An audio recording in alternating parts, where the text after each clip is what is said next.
We got right into it. Casey Kane, he's run the fastest laps the last couple of times around. He'll get his first win of 2012.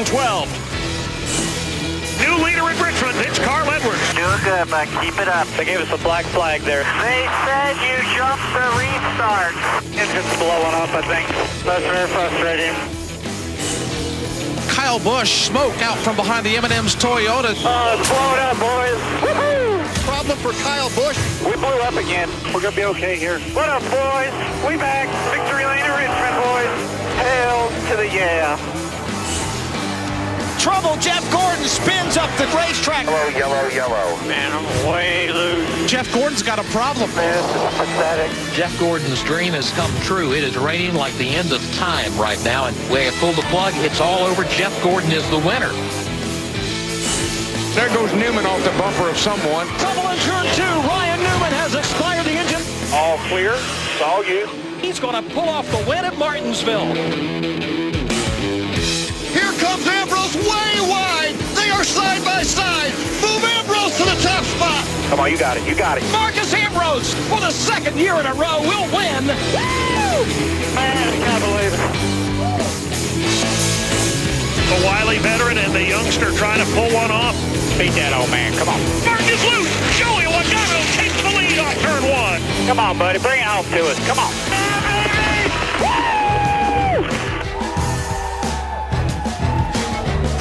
Welcoming you back to Atlanta Motor Speedway and NASCAR Countdown. We're about 26 minutes away from the green flag. Wild card and the wild card chase is on. Casey Kane with 2 wins. He's got a pretty good grasp on wild card spot number 1. Carl Edwards without any wins, trying to make his way into the postseason. Then there's also Kyle Busch. He got a win earlier this year in Richmond. What would number 2 give for him? And of course, Jeff Gordon got the win at Pocono. The rain delay, but oh, how good is he at this track? The top 6 drivers in contention for that final wild card spot. There are a few that have done quite well at Atlanta. Carl Edwards got his first ever win here, and Jeff Gordon got his 85th career win here. This race 1 season ago, and we've been saying all along that each track we go to, the advantage has switched from driver to driver based on their performance. Last week we were saying it was Kyle Busch. This week, because of last year, I would think it would be Jeff Gordon. Do you agree? I totally agree with you. I think Jeff Gordon's going to be fantastic tonight. Why? Because he's got to win. Mr. Hendrick was on earlier and said Jeff feels good about it. But look, the guy came here last year and dominated. He was second fastest in practice last night. He qualifies, 5th for the night. He's looking really good. I mean, I think Jeff Gordon's going to be the guy that's going to win this race tonight and get it done only because he's been fast and he's got to do it. Not me. Jeff Gordon's done. He's done. They've not been able to get it done all season long. The sands run through the hourglass. Jeff Gordon's done. He's not making a change. I really am going to get a little tape recorder and let you record that. So when I ask you the exact same question, we can use it play. Let's go downstairs and talk to the other guy involved, or one of the other guys involved in this wild card battle. Carl Edwards is with Mike Massaro. And Carl has to be feeling a sense of urgency. You know you only got 2 regular season races remaining, and I know you realize what you got to do. What's this like for you? Thanks for reminding me. It's really pretty neat. You know, there aren't many things that get me as excited as racing, and right now to be under this pressure, our whole Vasinol team knowing that we've got to perform, you know, it's a true test, and hopefully we can do it. We've got 2 racetracks that are great. Atlanta could not be a better racetrack for us, and Richmond is great too. So it's fun to go to the racetrack, just lay it all on the line and go try to get a win. Carl Edwards, as he said, pretty good racetrack for him. Place where he has 3 wins, Nicole. Well, the other guy in this mix is obviously Kyle Busch. But first on Carl, one thing that stood out to me earlier this week, and he said, if I'm taken away from this earth, there's a place in heaven that looks like Atlanta Motor Speedway. So obviously he likes it here. Oh, he likes it a lot. But see Jeff Gordon comment from Brad. Carl Edwards is done as well. He's not going to make a chase. Another inconsistent season that doesn't lend itself to these last 2 pressure-packed races and putting both of those guys in victory lane. Carl Edwards, Jeff Gordon, you guys are done. I am not writing Carl Edwards off. I mean, he's under the gun right now. He's got to get it done, just like Jeff Gordon. All year. Yeah, but you know, this is where he won his first race. He is so good at this track, especially at running the top line here. Remember a long time time ago when he was on the top of the racetrack coming off in turn 4. What'd you say? Long time ago. Yeah, but he still say. remembers. He still's got it. When is the last time Carl Edwards won a race? Don't worry about it. Long time Don't worry ago. about it. Las That's Vegas. old news. He might Beginning get of it last done tonight. season. Hey, let's go downstairs and catch up with Vince Welsh because he's got that guy, the winner of this race last year. Jeff Gordon, and had an interesting conversation with your crew chief, Alan Gustafson, earlier today, and he's described his emotions as disappointed, angry, yet confident. So I'm curious as to how your mindset matches up with that. Well, I tell you what, he's firing up this whole race team right now because of his attitude and you know, that determination that he has. And I mean, you can just see it in his eyes. You know, we're not out of this thing. We've got a great race car here with the DuPont Chevrolet tonight.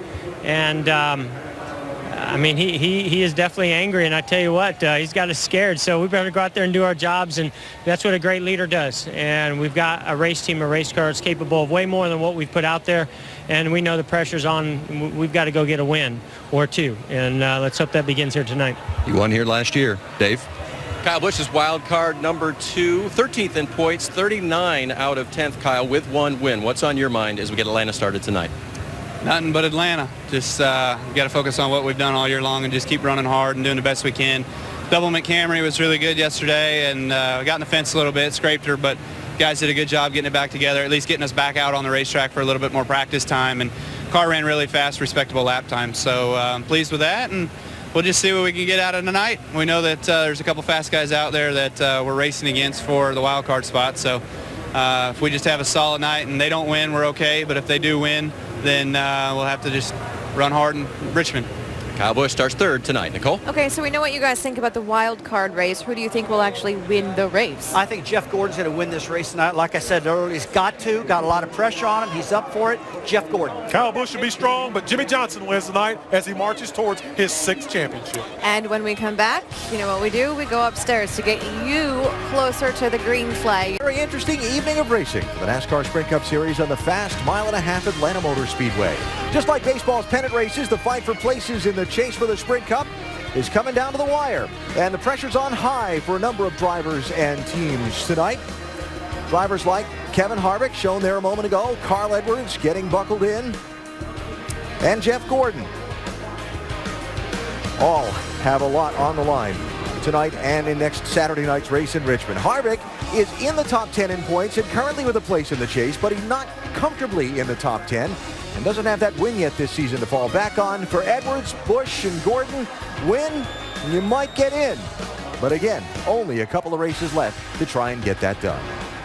And welcome to our telecast of tonight's race from Atlanta. Alan Bestwick with former Atlanta winning driver Dale Jarrett and Atlanta winning crew chief Andy Petrie. They've both been in the fight for these championships. They both won a championship and both know what that pressure is like. For those guys like Gordon and Busch and Edwards, how does the pressure affect them during the race? Well, it's going to certainly be on their mind. Every move that they make in this 500-mile race here tonight on a fast and slick racetrack could affect if they're in the chase or not. And these drivers totally understand that. You know, this week was the first time that I heard drivers like Jeff Gordon, Kyle Busch, Carl Edwards talk about the pressures of trying to get into the chase. It'll be great and probably a lot easier if they can get in there battling for the championship. But first, they have to make it. Yeah, and the tension is very, very high in the garage area. These teams feel it. I mean, if you make the chase, it can really make your season. If you miss it, it can be devastating to your team. So they know that. I think it's more pressure in there right now than it is for like running for the championship down toward the end. Just getting in is tremendous amount of pressure on these teams.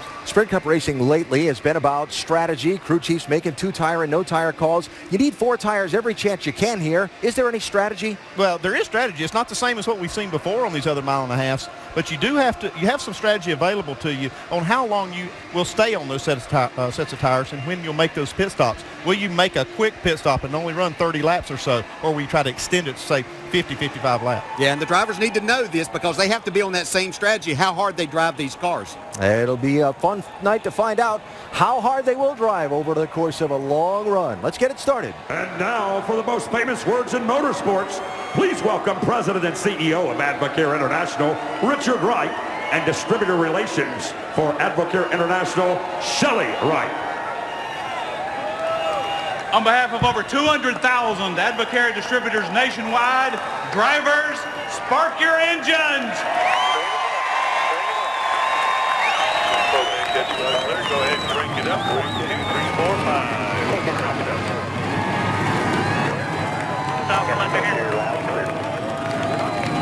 When you're ready, go ahead and fire it. I don't see this first run in fuel mileage deal. 10-4.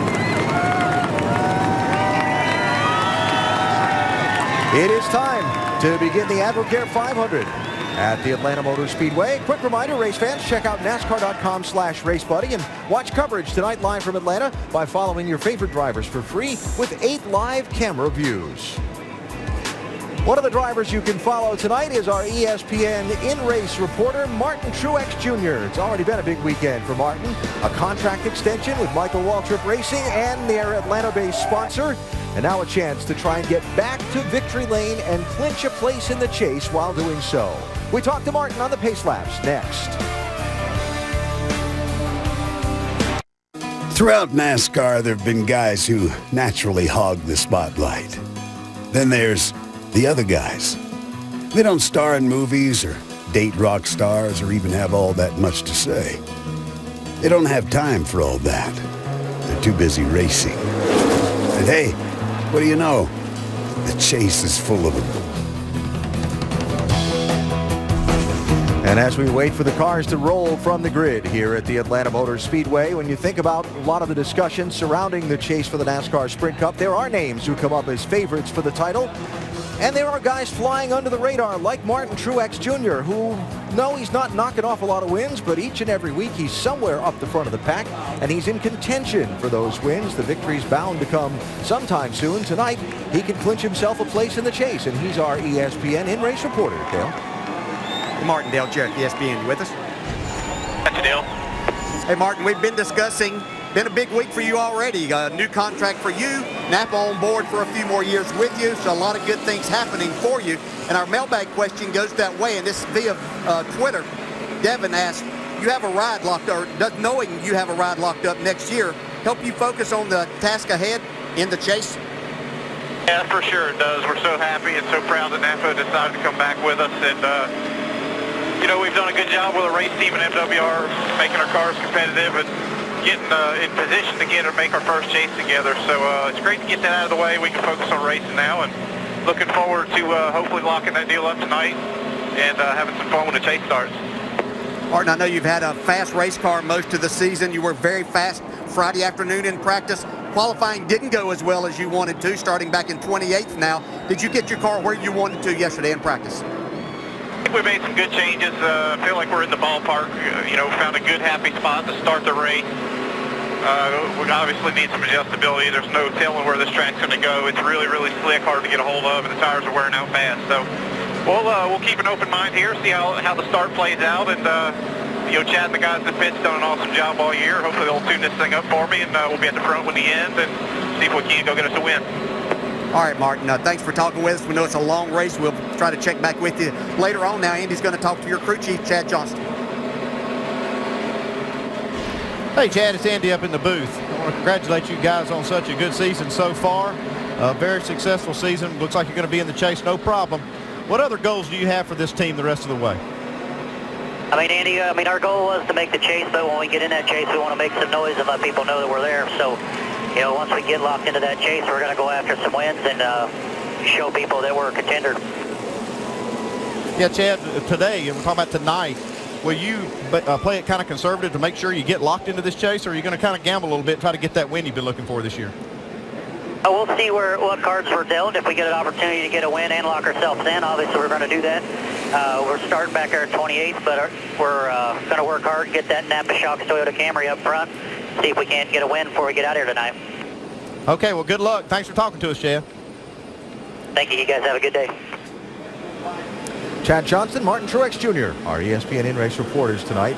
Truex gridded back 28th in the lineup. Our over-the-wall reporter is Kenyatta Houston, changing front tires for David Gilliland in the 38 car tonight. Yes, sir. He's going to change a lot of tires tonight during this race, too. Have a good night, Kenyatta. Thank you. Some great onboard views for you in high definition tonight from here in Atlanta. Danica Patrick has one of our cameras on board, the GoDaddy.com camera.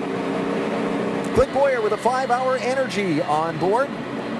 There's Kyle Busch with our Goodyear camera. And Jeff Gordon has the Sprint on board. once he got strung out after a restart. The preferred line seemed to be the bottom. Harvick was hooking his left front on the yellow liner. That's Jeff spotter Eddie DeHaan talking to him about some of what happened last night in the Nationwide Series race. Kevin Harvick has our Ream on board. Martin Truex Jr., the Toyota onboard camera. Dale Earnhardt Jr. with the Chevy on board. And Carl Edwards has our Ford EcoBoost camera. How's that weather look right now, Brian? Looks clear for the race. 10-4, thanks. Just keep an eye on it. You know, it was building, and the chance has gone up a little bit the last couple hours. We will keep an eye on the skies as well, but for now we're dry and one lap away from the start here in Atlanta. Tires will be a story tonight. Here's Shannon Spake with more.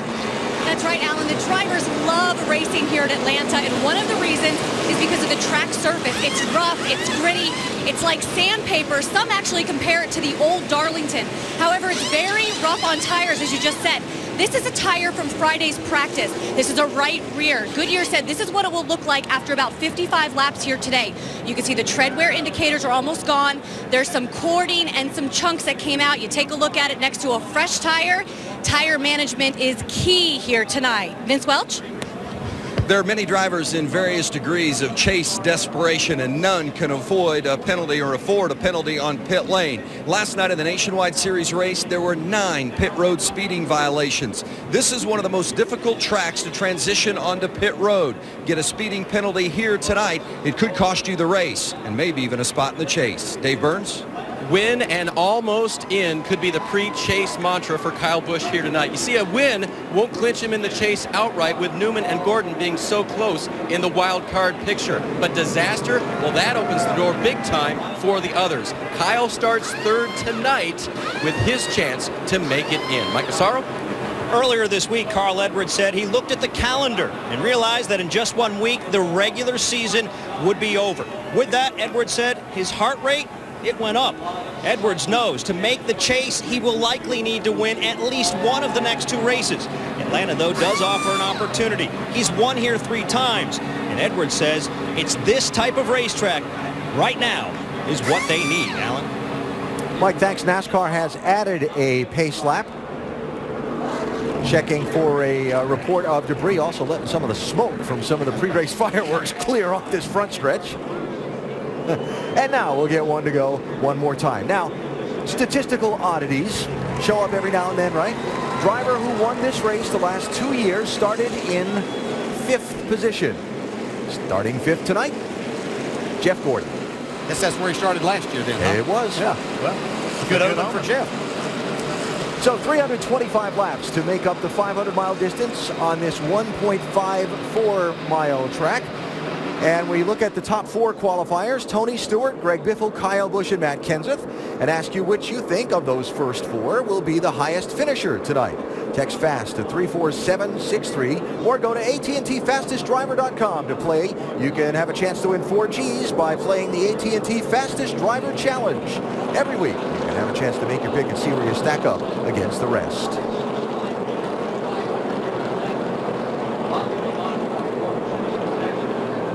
Tony Stewart, as the pole sitter, has chosen the outside lane for the start.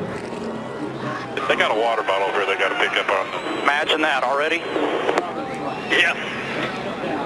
I guess he wasn't kidding, but it kind of sounded like he was. Oh, boy. In reference to last night's little controversy. Yeah, this is different than what we saw. Every restart, the leader chose, I believe, except for Travis Pastrana chose the outside, but every other leader chose the inside last night. And but Tony Stewart also used the high line to win the pole the other day, and he credited his teammate Ryan Newman for helping him do that. So much on the line. First and foremost, a win at a tough and difficult track that's fun but challenging. Places in the chase to be clinched, places in the chase to be earned for a number of drivers. How's it all going to unfold? Time to start finding out. Green flag coming up from Atlanta.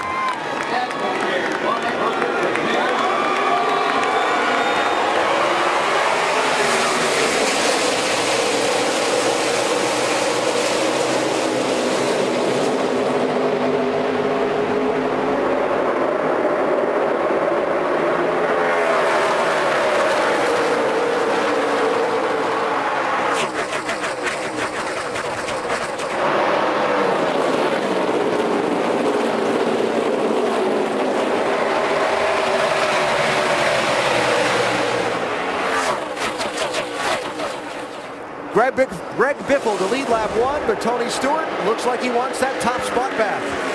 It's like that might not have been a good choice for Tony Stewart to take that outside lane. Greg Biffle got the advantage in turn 1. Big run by Stewart off of turn 2 this time, though.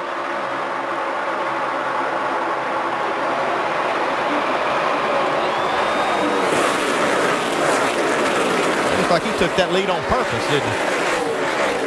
Tony Stewart's car's been good since he first went on the racetrack on Friday afternoon in practice. Greg Biffle settles second, Matt Kenseth third, Jeff Gordon fourth, double wide for fifth, Kyle Busch 18, Denny Hamlin 11.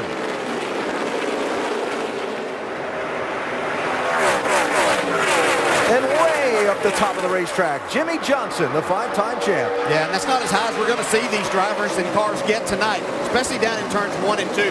Before it's over, they'll be right against the wall. Second place here, Biffle, Kenseth, and Gordon.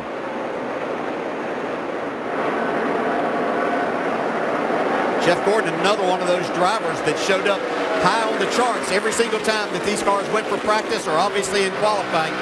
Felt like his chances are really good here tonight to get that second victory that he so desperately needs. Yeah, this track is a lot like we keep saying old Darlington, but that track is completely worn out. Jeff was so good there. And you can see just how he's sawing that wheel, working that car. He's able to make that work.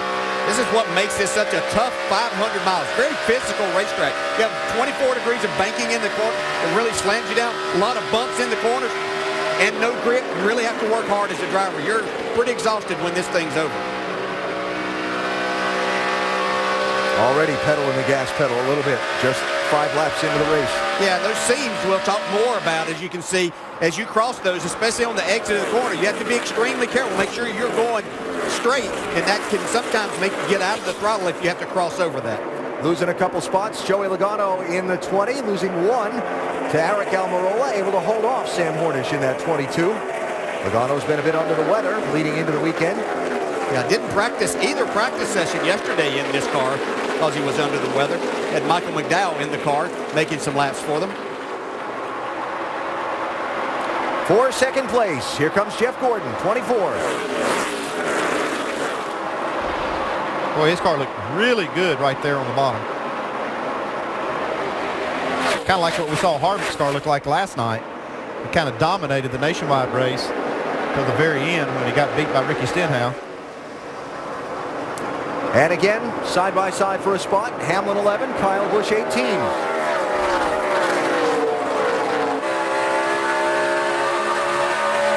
I thought Denny Hamlin's car looked really good in practice here last night too. Yeah, he was one of the cars and drivers that a lot of the other drivers talked to me about. You can see right there, it gets really loose though when his teammate Kyle Busch ran up on his back bumper.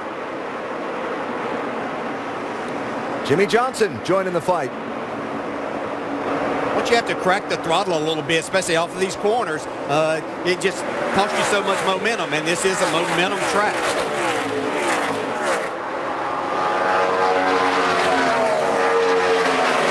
Just really good to see, fun racing to watch.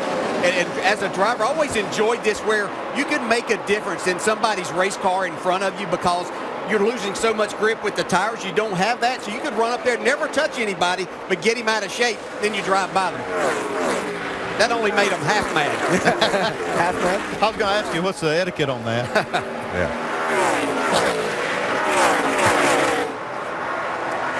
So Jeff Gordon to second, trying to chase down Tony Stewart for the lead. While that race for 5th position a minute ago maybe made Denny half mad. Gotta go. Gotta go. Outside 11.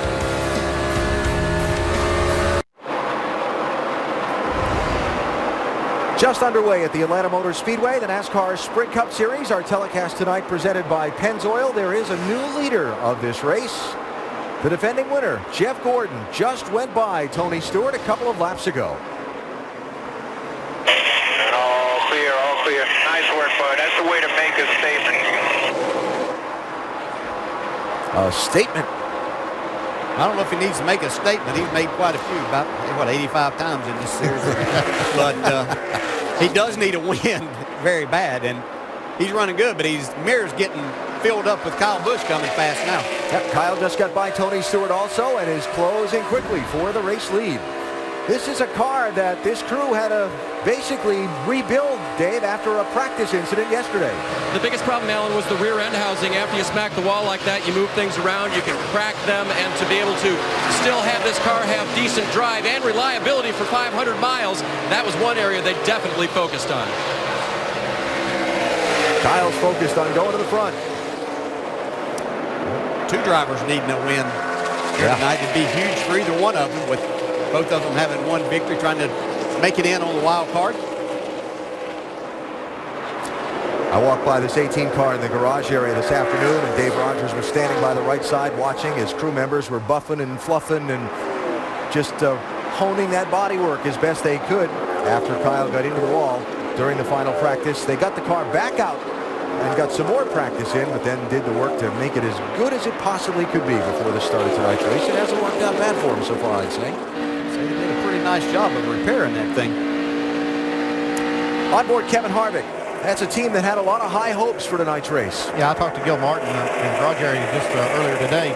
They were so dominant in that nationwide race last night, Kevin was, and I was talking to Gil about it. He said they learned some things from that Cup car that helped them last night. While we watched Denny Hamlin take second place from Jeff Gordon. So Joe Gibbs Racing Toyotas running 1 and 2. Talking to Denny some earlier this week on the coach function we were both at and doing things, and really just talking to Denny about the confidence level coming up, the commitment that he's really made to be a part of this chase, and not just be a part of it, but to get that first championship. And he's really, really excited about the opportunity that he sees in front of him here this year. Last week's winner at Bristol, last weekend's winner, Denny Hamlin. Jeff Gordon has slipped back now a couple spots. He looked great right there off the break. He took the lead away from Tony Stewart, but now he's lost a few spots, Vince. That's right, Andy, and in fact, Jeff says it's just gotten a little bit too loose, especially through 1 and 2. It jumps around on him as he gets back on the throttle. Says it's okay as he rolls it in, but when he goes to get on the throttle, the back end wants to jump on him. That's why he started to fall back a little. And that's what you were talking about, the strategies that the different teams might be on as far as how far they're going to run. And as a driver, you can go out there and run hard for 10 laps, and it might feel great, but you're going to really pay the price these next 30, possibly 40 laps that you have to stay out there. Yeah, we saw Gordon really sawing the wheel early in the race, trying to get that lead, and it worked at the time, but did he pay too big of a price? Looking a little further back in the field, Clint Boyer in the 15 car qualified not as well as he would have liked, and then things got worse. Qualified 30th and then had to start last because they had to change the engine in this 15 car before the race. And so that kicked Clint, by NASCAR rule, to the back of the field for the green flag. However, things have taken a swing for the better as we take an inside look and get unlimited access to the NASCAR Sprint Cup Series, brought to you by the NASCAR Sprint Cup mobile app and truly unlimited data on the Sprint Cup network. Boyer has been the biggest mover in the race so far. Has picked up to 21st spot and racing for 20th there with Ryan Newman. Get unlimited access to NASCAR with live in-car audio, real-time stats on the NASCAR Sprint Cup mobile Android app, only from Sprint. Get the app and learn more about Sprint's truly unlimited data plan at sprint.com/speed. Racing for 20th place after starting in the back, Dave. The team keeps encouraging him with the X number best lap, this lap, or, 6 best this lap or something like that, just to keep him motivated as he drives forward. Tucker's crew chief Brian Patty about that motor change. He said, yeah, we had some human error following practice, and we realized that we'd done something. We needed to change that motor and even take our lumps and go to the back of the pack. But so far, he's been really good. Well, he's halfway through the field. Yeah, he's doing a nice job. And because they didn't qualify all that well, I think they were 30th. So it wasn't probably a difficult decision to make that change. Didn't have to give up a lot to do that. And I tell you what, though, we're going to see a lot more Clint Boyer. I've been watching his lap times, just like we heard his crew chief say. He's been pumping him up with those times. It has been. I see a few times he's been about the third quickest car on the track. The quickest car on the track is driven by Kyle Busch out in front of the race, with his teammate Denny Hamlin trying to close in from second spot. And we are just in the early moments of the NASCAR Sprint Cup Series Advocare 500 at the Atlanta Motor Speedway. Top two, Kyle Busch and Denny Hamlin, have put quite a gap on third place Jeff Gordon. And even the guys that are up front and pulling away have got their hands full on this very tricky racetrack as we're now 30 laps into a run. Yeah, and this just doesn't go away. This is just such a fast racetrack. The banking, 24 degrees of banking in the corners, makes a difference. You can watch Kyle Busch here. We ride along with him. Have to work the steering wheel. I mean, that's a big turn to the right when you're in the middle of the corner. You can see, even as he gets on the straightaway, he has his hands full driving this race car, and he's the leader of the race. Imagine what the rest of them are doing. And by the way, that was at 146 miles an hour when he made that hard turn to the right to try and keep control of his car. I was watching that telemetry. He wasn't able to get all the way wide open on the throttle till he was completely straight. So Kyle Busch, Denny Hamlin, 1 and 2. They've pulled away from third place Jeff Gordon by nearly 5 seconds. Moving forward and really on the move late in this long green flag run, Kevin Harvick. Yeah, Kevin Harvick's got the best car right now after they've run 30 laps. He's, for about the last 5-6 laps in a row, he's had the fastest car on the track. That's a good sign for if we have a long run and these guys stay out there a while. He's, like I said, he's about 10 seconds back, but his car really strong right now. Boy, the races, Sprint Cup races we've covered so far here at ESPN, we haven't said much about Harvick and how fast he's been, the speed he's had. This is nice to see this team making a rebound as it gets time for the chase. You talked about them being in a situation of having no wins and sitting there in ninth in the points, but this would sure be a big shot in the arm for this group. Had an eyeful of Jimmy Johnson sideways in front of him coming off turn 2 a second ago. So Harvick moving forward late in this long green flag run, moving backwards. Casey Kane in the 5-car, Vince. Yeah, it certainly has been a struggle for Kane, not just this weekend, but certainly during this race. You see, there's the battle for the lead. Denny Hamlin in the 11 going by his teammate Kyle Busch. Hamlin taking the lead here at Atlanta. Back to Casey Kane. Been a struggle for them this weekend, and they have dropped 16 spots here at the outset of the race, now running 27. Kenny, I think it's the left front shock. What's your thought on it? You mean we need to do something with the factor in it? No, I'm saying that's why I'm so loose. The softness. They built a lot of adjustability into this car. Sounds like they're going to need it. All right, Vince. So Kane really sliding around here as we come up on what we think will be the first round of green flag pit stops very quickly here. Yeah, I think in the next few laps we'll see some of the cars, some of the leaders actually hit pit road. We've seen a lot of cars out of shape. Jimmy Johnson's been sideways. The 55's been sideways a few times here. We watched Mark Martin trying to work the bottom. But there'll be some guys really wanting tires right now.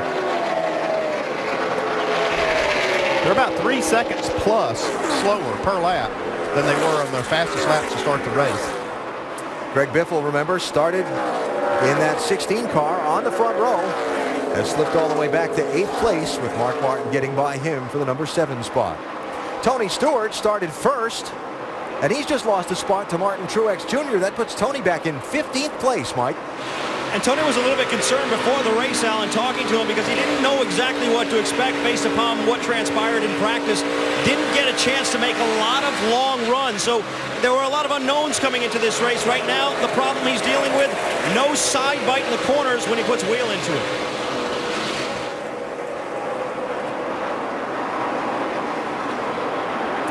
So Tony Getting into the center. Yeah, I was going to say he's talking about no side bite into the corners, especially. You can't attack the racetrack then, and you have to leave yourself so much room, especially if you're running the top side of the racetrack away from the wall and be able to carry the speed that then is going to be better for you. Trouble for Eric Almirola. G4000 when you get here. 4000 at the cone. Saw that great piece on Richard Petty earlier in NASCAR Countdown. Caution is going to come out. Concern for fluid from this 43 car. And instead of a run on green flag pit stops, whatever it is must be covering the right front because it will not turn. All right, there you go. Yeah, he's got some kind of either oil leak or something wrong with the engine that's leaking oil on that right front tire. Yeah, and he was still on the racetrack through 3 and 4, and that's where a lot of the drivers are running, is that bottom groove. So NASCAR had no choice but to get this thing cleaned up on the racetrack before we had somebody spin. And when they take that front tire off that 43 car, they'll be able to look at it and see if there's in fact fluid on it. That could be an oil line, it could be an oil cooler, it could be any number of things. Let's see if they can run it down. I'm sure he's checked all the vital signs on the engine as far as the gauges go. Looked like it was running fine, but it just was smoking, and like you said, it couldn't steer it because it was sliding the right front. I don't know about you, but riding around that infield from the garage out to the broadcast booth earlier today, those folks were having a good time this Labor Day weekend. Time to go to work for the pit crews. Just past 50 miles in this event, Denny Hamlin, Kyle Busch, Jeff Gordon, Marcos Ambrose, and Kevin Harvick, the top 5, late in that long green flag run. Here they come, Vince. Jeff Gordon going to be the first to hit the box down in this section. He says it's just real loose on the exit and he lost his drive off. Going to be a 4-tire change. Also going to make a wedge adjustment, track bar adjustment, and air pressure on the right rear as well. Shannon? Marcos Ambrose, lower left-hand side, little snug, but he said no changes, 4 tires, made his way into the top 5. Dave. Leader Kyle Busch needs Sunoco fuel. He'll take 4 tires, slight air pressure adjustment because he needs more front turn, more rear lateral grip. As for the 11 of Denny Hamlin, no changes, running second. He takes 4 tires and Sunoco fuel. Alan? Lead change on the pit lane. And troubles for Marcos Ambrose with his stop. Oh, lost 6 spots.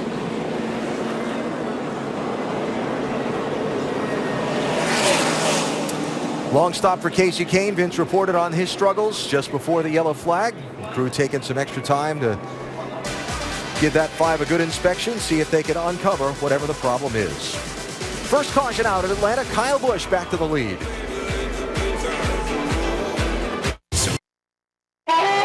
There's nothing like a new pair of shoes, all shiny, with soles that bounce. There's nowhere you can't go. But there's nothing worse than when shoes go bad. A popped lace, a scratch here, a hole there.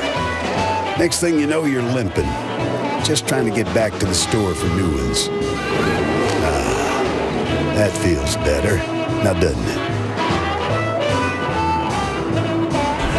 These race cars have some new shoes on them now as we get set for the restart here at the Atlanta Motor Speedway from the first caution and first round of pit stops for the night. Yeah, if these drivers had their way, that happened about every 15 laps. They could get some new ones, but it won't be quite that often. Scott Speed got the free pass at the yellow flag. Just taking wave arounds to get a lap back were Scott Riggs and Jason Leffler. And we are set to go racing with Kyle Busch and Denny Hamlin side by side on the front row for the green.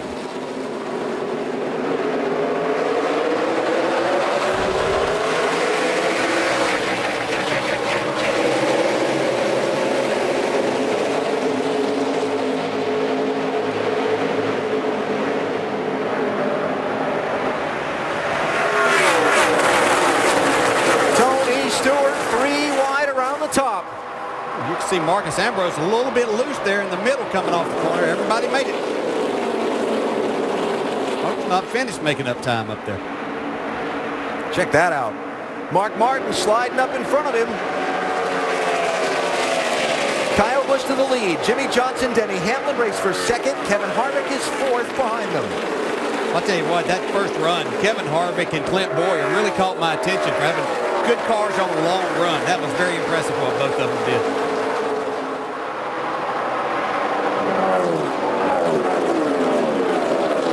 You know, you talked about earlier running hard on tires and maybe using up a little too much and then having to pay the price for that later on. You just saw Tony Stewart. That's a good example, but yeah, you can do a lot of that up top a little bit more. If you try to run that bottom where you have to put a little bit more input into the wheel, you're scrubbing off some speed, you're sliding a little bit more to maintain there. That's a little harder on the tires, but you have to be careful on the top side too because you can just wear them out quicker than what you want to.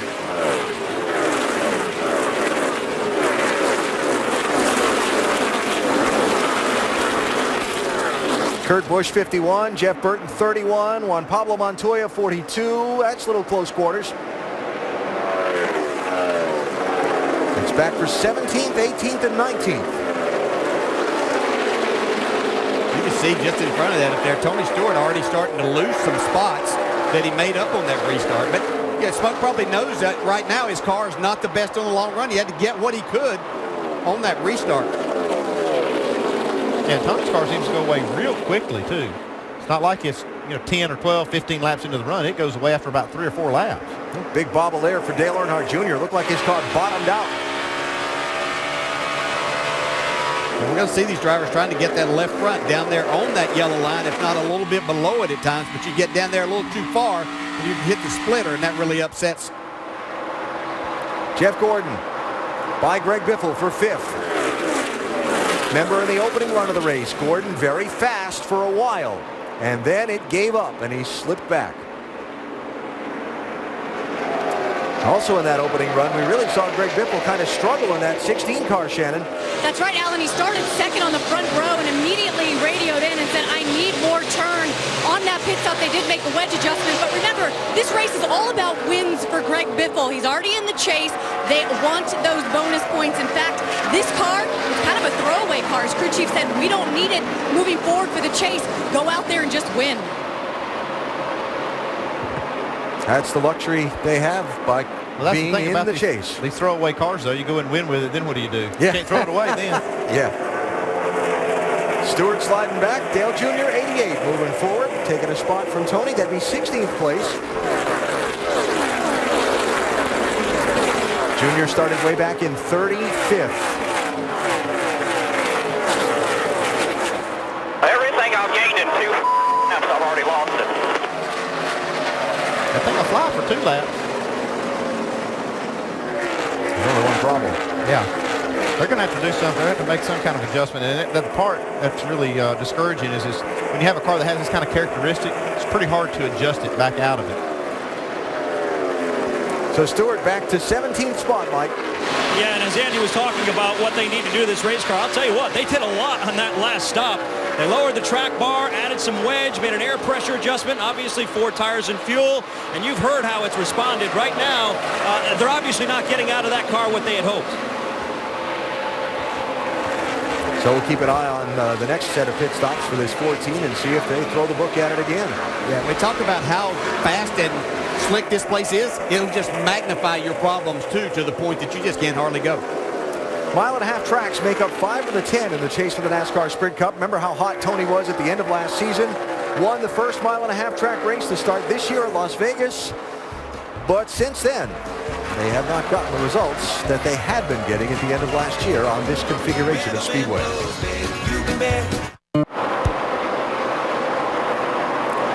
There's your race leader, Kyle Busch, out in front of tonight's NASCAR Sprint Cup Series event at the Atlanta Motor Speedway. Not quite 100 miles of the 500 complete, just 1 caution so far in the race and 1 round of pit stops for all these drivers. Second place has changed hands. Jimmy Johnson on the move. Yeah, I really expected Jimmy Johnson to be the person to beat here tonight with what we've seen aero-wise with their race car, horsepower that they have, what we saw at Michigan until he blew up right in the last 5 laps. Really figured with all of that combination and, of course, the way Jimmy Johnson drives a race car, and they may be right there tonight. They're running second already. And he's had his share of success at this racetrack, certainly also. Remember in that opening run, Jimmy's car moved up. Then toward the end of the 35 laps or so on the set of tires, really started sliding around though. There he goes. Let's see it up there. Denny Hamlin did a nice job there, taking that second spot back away. He got a big run off of turn 2, got close down the back straightaway and was able to get to the inside before they got to turn 3. And there goes Kevin Harvick. So Johnson goes from 3rd to 4th. If you get in a situation like that, Dale, when you're trying to conserve your tires, you got 2 guys behind you kind of chewing on your bumper that you go, hey, if I just back off here and not push it, trying to stay in front of them, I might be able to extend the life of them. Yeah, it just makes it difficult. And you do have to do that and say, if I stay here, then I'm going to fall back even further. So there are 2nd, 3rd, and 4th. Casey Kane, story we've been following, falling backwards in the opening run of the race. Vince, he's running 26 now. Yeah, he's having all kind of problems, guys. You know, on that first pit stop, they unhooked the rear bar, made a track bar adjustment, air pressure, and right now he says it's not a whole lot better. He said he's so bound up in the right rear, it's just rolling over too much. They're talking about taking the spring rubber out on the next time, but Kenny Francis, the crew chief, and Keith Rod, the engineer, they got their hands full with this race car right now, as does, of course, Casey Kane. Yeah, they do. They're second off the leader's pace right now, so they've got a lot of work to do. And we're not even 100 miles into the race. That's going to be a long night for those guys. Kyle Busch, second in the wild card standings coming into the night, with a chance on two fronts to make the chase. He's still close enough with 2 races to go that he could get into the top 10 on points. And also, if he can find a way to pick up another win or 2, certainly very possible with his record here at Atlanta and at Richmond next week, he can claim one of those 2 wild card spots and have a shot at the championship. There's the gap. First, second, third, fourth, and now 5th place, Jeff Gordon, who's 5.5 seconds behind the leader. We're missing something there, guys. We're not making it any better on the exit, just tightening up the middle. We'll work on something else. Stay with it. Well, one of the things that can happen, you got a car that's loose off the corner on the throttle. You try to do some things, conventional things that would tighten it up, and what you do is you end up making it worse through the middle, and then you still don't have that grip off the corner. It actually can make it worse. So that was good information, and for Alan Gustafson, probably the best thing to do would be to go the other way, actually free the car up through the middle, and it might even tighten up off the corner. These race cars can be aggravating things to work on, huh? They're temperamental sometimes, especially here. Now, Clint Boyer has raced his way all the way up into 10th position. Are they happy or are they aggravated in that 15 pit, Dave? Yeah, after starting 42nd, Alan, his drive forward could have hit a snag. It just depends. Right now, crew chief Brian Patty has been in conference with his team. Car chief, guys, we're going to go over the wall here. That's because Clint radioed in and said, I got lights flashing, I got low voltage. They told him to switch to the second battery, the B battery. And Andy, here's some info for you. He restarted with the B battery at 9 volts. He has since reported it came up to 12. Is that going to make it? That's a good sign. If it came up any, that means that it is charging some. It may be intermittent, but it's that's a good sign that it actually came up. Brad Keselowski 2, Greg Biffle 16. That's 7th place that just changed hands. Motor's not running very good. Something's wrong with it. When I push the throttle down on partial throttle. All right, 10-4. So the update there from the driver of the 16. I tell you, this racetrack will make you think you have so many problems in so many different areas because it's just so slick. Your times fall down so much. You go to hit the throttle and you just can't make it work all the time. So it just drives you crazy. Yeah, what happens is you get the car that's, when it slows down so much, we're talking 6-7 miles an hour, they're off of their fastest times. That changes the RPM range the motor's in. It can change the sound of it, change the way it feels. And they're not saying there's not something wrong, but it can throw you a false sense of something being wrong under the hood. Eric Almirola had gone to the garage after bringing out the caution earlier. He's just come back onto the racetrack. No troubles for Kyle Busch so far. He's led the most laps tonight in Atlanta. We take an inside look and get unlimited access to the NASCAR Sprint Cup Series, brought to you by the NASCAR Sprint Cup mobile app and truly unlimited data on the Sprint Network. 6 lead changes so far in the race, and the driver who has done most of the leading tonight is Kyle Busch, out in front for 52 of the 73 circuits that we have run so far. Get unlimited access to NASCAR with live in-car audio and real-time stats on the NASCAR Sprint Cup mobile Android app only from Sprint. Get the app and learn more about Sprint's truly unlimited data plan at sprint.com/speed. There is the race for the lead. Kyle Busch 18, Denny Hamlin 11, first to second. As these last several laps have gone on, Hamlin closing in a little bit, but Kyle's been out in front for most of the race so far, Dave. He's in the lead now, Alan. Got some conditions with his car that he's trying to relay to crew chief Dave Rogers. Dave and Kyle talking back and forth in code, but they're not quite on the same page. Listen. How much rear adjustment did you give me? I took a half pound out of the right front, then made the same adjustment we did at Indy. I wish I remember what that was. From my text last night, was that the same thing? No, I worked in a different area. Perhaps they'll speak clearly before the next pit stop and give Kyle everything he needs. Yeah, sometimes you don't want to give a lot of that stuff away on the radio, but, you know, other times it's, hey, let's just talk about what we need and don't confuse ourselves. In traffic, Hamlin closes in even more. Putting David Gilliland a lap down. Actually putting David a second lap down. 38 car back in 32nd place. Now, these cars have remained on the bottom of the racetrack, and I'd say I'm a little surprised, especially down in this part of the racetrack, down in turns 1 and 2. You see Kyle get down and actually scraping the splitter a little bit as he gets down there, but I thought they would be up high in 1 and 2 and on the bottom in 3 and 4. Even after watching Kevin Harvick last night, I thought the extra horsepower would force them up to the top side. Now here are two of the Joe Gibbs Racing Toyotas running 1 and 2. A third of their cars is running back in 13th place. Joey Logano behind the wheel of that car. Mike's been feeling under the weather a lot this weekend. Yeah, you might want to say he's been down a cylinder this weekend himself. Either food poisoning or a stomach virus he was dealing with all weekend. So much, in fact, Michael McDowell was the guy behind the wheel during practice on Saturday afternoon. He's on the pit box right now, standing by just in case he has to relieve Joey Logano. In fact, his seat is in that race car in case he has to make that adjustment. I spoke with the team this morning, though, and they feel like Joey Logano is strong enough to go deep into this race. So a replacement not imminent at the moment. McDowell didn't qualify for the race in the car he was entered to drive, and talked to a couple of guys on that 20 crew. They were very impressed with the feedback that Michael gave them in the practice sessions here yesterday. Yeah, Michael McDowell's a good race driver. I don't know that he's gotten the opportunity in first-class equipment like what he was in there yesterday. You see Hamlin close in as Kyle had a little problem passing the lap car. Remember the lead change between these two on the only set of pit stops in the race so far. We're coming up on what would be another round of pit stops, and these may happen under green very shortly. Kevin Harvick creeping in on these top two to make it a three-way race for the lead here in Atlanta in the early going.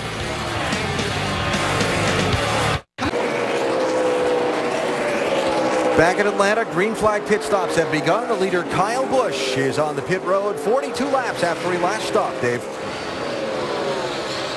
Here's Kyle now, a four-tire change. You see the wrench going in the rear window. There'll be a chassis adjustment this time. Apparently they have cleared up what it is that they want with their race car. He'll get a full can of Sunoco fuel, 2 of them in fact, and 4 fresh tires. Marcus Ambrose on pit road. He says his car is tight center and the left front is sliding. You see that chassis adjustment, the wedge in the back window, 4 tires Sunoco fuel. Mike. Carl Edwards has been tight throughout the course of the evening, although after the last pit stop they did make it better. Still, he thinks the splitter is hitting a little bit on that run. They'll make a chassis adjustment, also a 4-tire change, and Sunoco race fuel for Carl Edwards. Dave? Denny Hamlin having a great night. Left side wedge adjustment for the race car. Just a little bit loose right now. 4 tires of fuel. Vince? There you see Jeff Gordon. They're just finishing up his stop. It's a 4-tire change. Air pressure adjustment in the left rear for Gordon.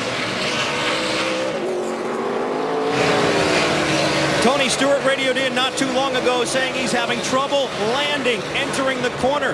They're going to try to make an adjustment. They took a very big swing at it last time. We'll pay close attention to see what they do this time. Team working on the right side, expecting a 4-tire change, also an air pressure adjustment and a chassis adjustment. You see the wrench going in now as they try to dial in that race car for Tony Stewart. It hasn't been as good as they expected when they started on the pole this evening. As happens when these green flag pit stops happen here in Atlanta, everybody's in within a few laps. There have been a pile of pit road speeding penalties called out by NASCAR on their radio. I'll double check and confirm them and recap them for you in a moment. But this should cycle back around to Kyle Busch leading Denny Hamlin after the stops.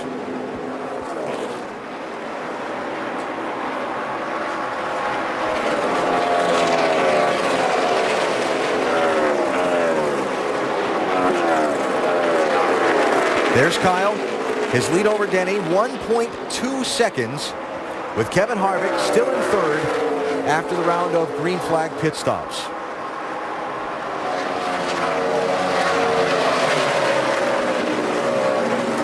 Harvick stayed out an extra lap and pitted after Kyle and Denny pitted so he could lead a lap and get that bonus point. So the pit road speeding penalties that I said were a pile of them was actually one. He was just speeding in a pile of zones on pit road. Juan Pablo Montoya, too fast in zones 3, 4, and 5 on the pit lane. Well, if you're going to speed, you might as well get it through there as fast as you possibly can. It's no more of a penalty, so get it on. He just came down and made his pass through back on the racetrack now. He was 21st before the penalty. So I don't see any major changes of running order as a result of those green flag pit stops besides the Montoya penalty. Jimmy Johnson lost a lot of time on that green flag stop. Had some trouble on the left side. Lost time, didn't lose position. Didn't lose position, but did lose a lot of time. Yep, he's fallen 12 seconds behind the leader. But other than that, mostly everyone held serve there. And Hamlin still stalking his teammate Kyle Busch for the lead. Casey Kane in that 5 car, now no longer on the lead lap.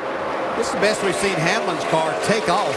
Of course, it's a little different situation than just being on the restart, but having the fresh tires, because he came back out, it looked like Kyle had gained quite a bit on him, a little over a second from whenever they made their pit stops. Now he's taking the lead. Maybe not for long.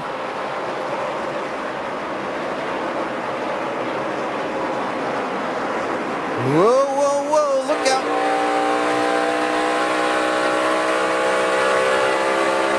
Last thing you want to do in that situation is get the bumper into the back of your teammate accidentally. Yeah, he didn't want to do that, but I thought that he might have remembered earlier in the race when Kyle ran up on his bumper and didn't touch him, but got him extremely loose. He might remember that later. That's right. When it counts. Put a marker in his book. Yeah. Don't want to use that up right now. Mentioned Jimmy Johnson lost time. He was 4 seconds behind the leaders before the pit stop. He's 12 seconds behind now. So he lost 8 seconds on that pit stop. And look who's just in front of the leaders. Tony Stewart started on pole position for this race. That's amazing.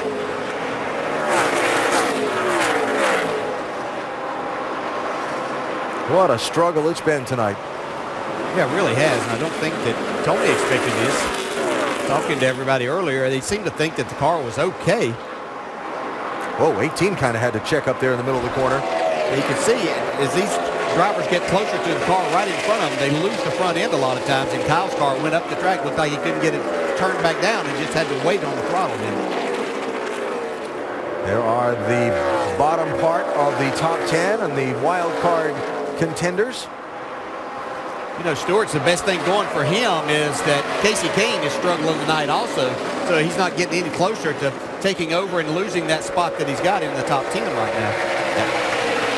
And with 3 wins this season, if Tony somehow gets bumped out of the top 10, he's going to be in the chase, but he loses 9 valuable points for those wins because there's 3 points each, and as Tony well knows, every point's extremely valuable, as ended up tied last year. It's funny, Tony was asked about that, and he said, well, you know, we won it last year without having any bonus points to start with, but obviously your preference would be to have them if you got them. Denny Hamlin, one of the hottest drivers on mile-and-a-half tracks this NASCAR Sprint Cup Series season. He won on the half mile in Bristol, Tennessee last Saturday night. He's out front tonight here in Atlanta.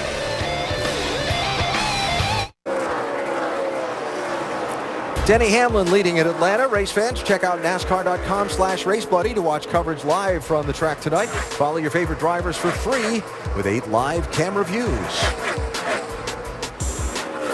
One of those cameras would show you Kevin Harvick creeping in on Kyle Busch for 2nd place as Kyle has fallen back from Denny Hamlin's bumper after giving up the lead to Denny. Well, I'd have to say that this set of tires are an adjustment they made on this 18 car. Probably not making Kyle Busch very happy right now. So the one in which they were talking about code, about which area of the car to work in from Indy and... Yeah, I think they're going to have to get back to just speaking English. Carl Edwards, 99. Marcos Ambrose, 9. Couple of the drivers trying to fight for that wild card place in the chase. Right now they're fighting for 13th spot on the track. Going to have to do better than that.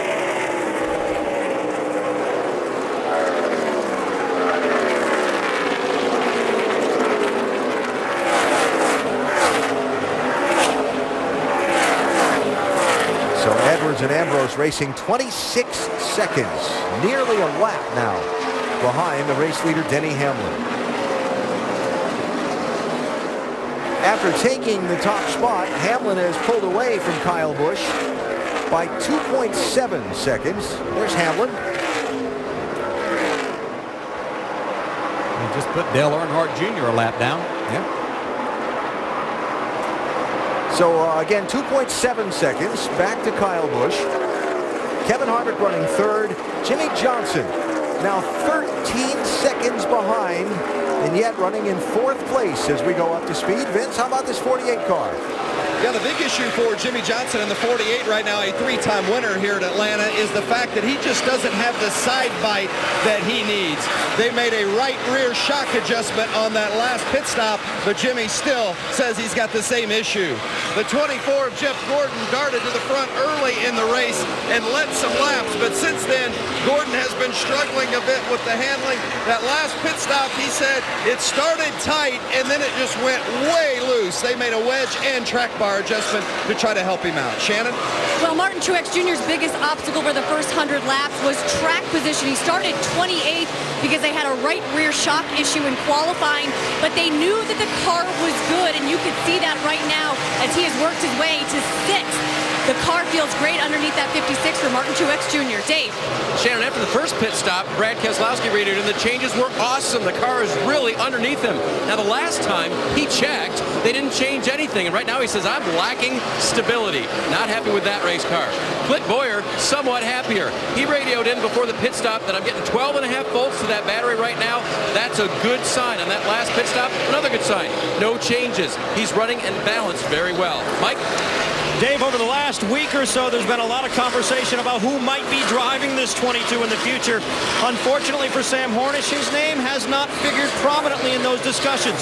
He's trying to showcase his talent tonight. He's been running up in the top 10 most of the evening, just a little bit free. They made an air pressure adjustment on the last stop, trying to tighten him up, Shannon. Well, Greg Biffle, your points leader coming into this race, you heard him say a little bit earlier in the race that the motor sounded funny and felt funny.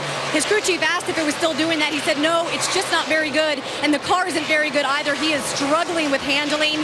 It's loose, and he's really struggling with right rear grip. Now, as far as Mark Martin, lots of trouble in practice. They were still able to qualify 6th for this race. Rodney Childers told me this is the best car he's had at Atlanta. His driver's pretty good, too, at this track. He has 51 starts here at the Atlanta Motor Speedway. Guys?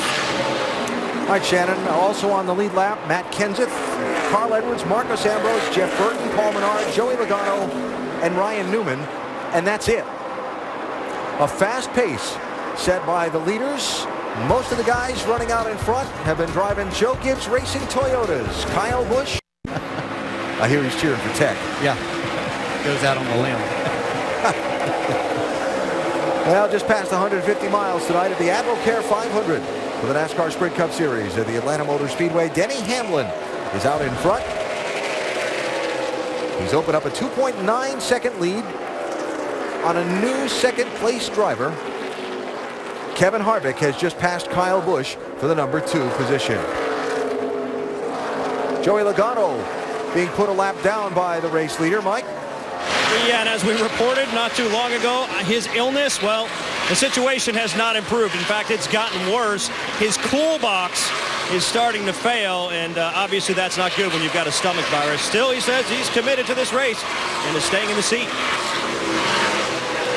Man, it just makes it difficult, and a lot of these drivers stay in great physical condition. I'm sure Joey does too, but when you get down like that, once you start breaking down physically, getting a little bit tired, things aren't working, boy, then you start losing your focus mentally, and you have to have all 100% focus here to go around this racetrack fast. And then on top of that, you got Murphy working on the car. Cool box goes out. Yeah. So Logano goes a lap down in 16th place. Check the gap. Denny Hamlin back to the new second place runner. Continues to be an impressive night for Kevin Harvick in this 29 car. And that's not a phrase we've attached to this 29 car for a good chunk of this season. Impressive. I'm not surprised, though, because he ran so good last night. Like I said, I talked to Gil Martin, and he said that they had learned some things with the Cup car practice. They applied to the Nationwide car, and then he was just dominant. I mean, all night long, just absolutely. He pulled out to like 13-second lead at one time. So I was kind of looking for this kind of performance out of this team tonight. Warm and steamy night here in Hampton, Georgia at the Atlanta Motor Speedway, where the second to last race before the chase for the NASCAR Sprint Cup unfolds on the fast mile-and-a-half Atlanta Motor Speedway track, a track that eats up tires, makes the cars slip and slide all over the place, and is a full night's work for the drivers behind the wheel at top speed. Kyle Busch has led the most laps tonight. Denny Hamlin is out in front now. We've had just one caution for fluid from Aric Almirola's car, and we're coming up on what should be another round of green flag pit stops shortly. Speaking of slipping and sliding, there's a good illustration of that from Kevin Harvick, Vince. Yeah, that's right. Harvick has been fighting it a little bit here, especially in this loose run. He says it's loose in and tight off. So that's what he's been dealing with, although it's been loose off a couple of times. At least that's the way it's looked. One of the things they've done, though, is they've gone back toward last year's setups with the return of Gil Martin as crew chief. They said that's going to have been their starting baseline, and they've been working from there. They think by the time they get to Chicago, they're going to be in a lot better shape than they are now, but they feel like they're gaining on it. So Harvick with his hands full there, despite the fact that he's running second. Another round of green flag pit stops begins. Shannon? Guys, Greg Biffle not happy with his race car. He says it's sliding the front, it's sliding the rear. They're going to get aggressive. They're going to put a spring rubber in the right rear. They're also going to make an air pressure adjustment on the car. 4 tires, obviously, for the 16 team.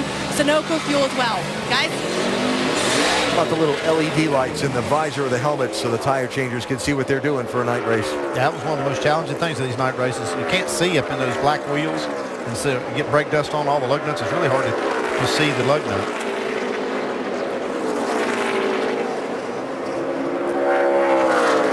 Marcos Ambrose, Jeff Burton, Joey Logano, Jamie McMurray in. Shannon? Marcos Ambrose is going to come down. He's going to take 4 tires, and they're going to make a track bar adjustment. He says the car is getting better, but it's still loose. Mike?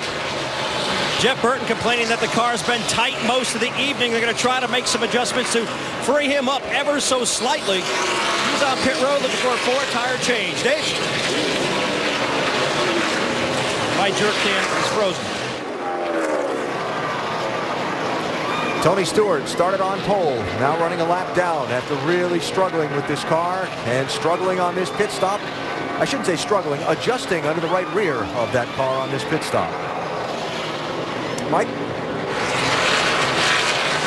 Yeah, and Tony Stewart has been complaining they've been really getting beat going into the corner. That's been their biggest problem. They'll try to help him out here on this stop.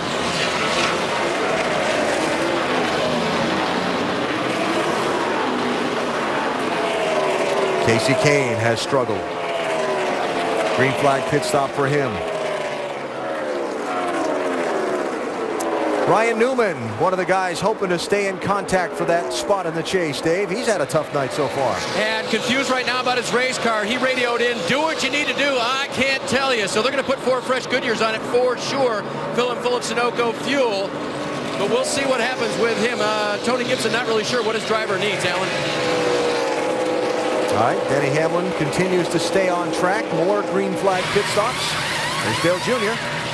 Yeah, he hasn't been very happy with his race car the entire weekend that they've been here. And Brad Keselowski's in. From 7th position, he got a wedge adjustment and 4 fresh tires. He said they told him to start running the bottom like the other guys were running very quickly. Kyle Busch is on pit road as well. His car, he said, I'm going too hard early and I have no rear lateral grip. Kyle Busch on and off pit road. The 48 of Jimmy Johnson. They went 1 round down in the left rear, 2 round down track bar, still lacking side bite. There's the 29 of Kevin Harvick. Harvick says he's loose off and tight in. Typically likes to drive a car that's a little bit tight, but it's been too tight to work with the way he wants. It's an air pressure adjustment, 4 fresh Goodyear tires, and fuel, Sunoco fuel for Kevin Harvick. It's beginning to wonder how long Denny Hamlin was going to stay out there, giving up time to these other guys that already have fresh tires. We'll see how this all cycles out when Hamlin comes back up onto the racetrack after this pit stop. Here he is, Dave. and he, of course, will get fresh tires. He was trying to take care of them, run his laps out there, and obviously they stretched their fuel very well. He said you can keep going the same direction. Don't be afraid to keep going that way, which was make me just a little bit tighter, especially on the bottom of the track. The 11 car was just a little bit loose, but obviously very fast. Right now, Denny Hamlin has been in control here at Atlanta. All right, so as Hamlin heads back out onto the racetrack, keep an eye out for Kyle Busch and for Kevin Harvick, who pitted earlier than Hamlin, even though they were behind him on the racetrack. They've had a couple of laps on fresher tires. There's Kyle. Harvick's just ahead of him on the racetrack, and we'll watch as Hamlin comes up to speed off turn 2 and see how they fold in.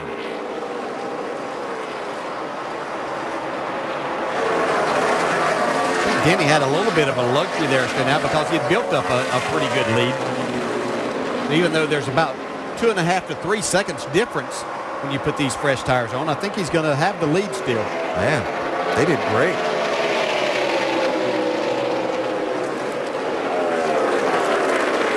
He lost about a second of his lead on the exchange of the green flag pit stops. The NASCAR Sprint Cup Series presented by Pennzoil. Just the second caution has waved here at the Atlanta Motor Speedway. As some debris reported, I believe I heard on the back straightaway, has brought the pace car out and will put us under the yellow flag for just the second time. That'd be a welcome break for a lot of these drivers. Oh, a lot of them wanting to make some big adjustments. I'll tell you some drivers that really benefited from Denny Hamlin staying out there. Ryan Newman, Joey Logano, Marcus Ambrose, they were able to get back on the lead lap after they had been lapped. They pitted about 3 laps or 4 laps before Denny Hamlin did, and that was just enough time for them to stay out there and be able to take advantage and be on the lead lap. So even though all the leaders were just on pit road, they'll be back. Come back in again. Put on 4 new shoes. Yeah, this is a race that gets expensive for the owners. They know that they just have to bite the bullet because you're going to be in here every time you can possibly put tires on it.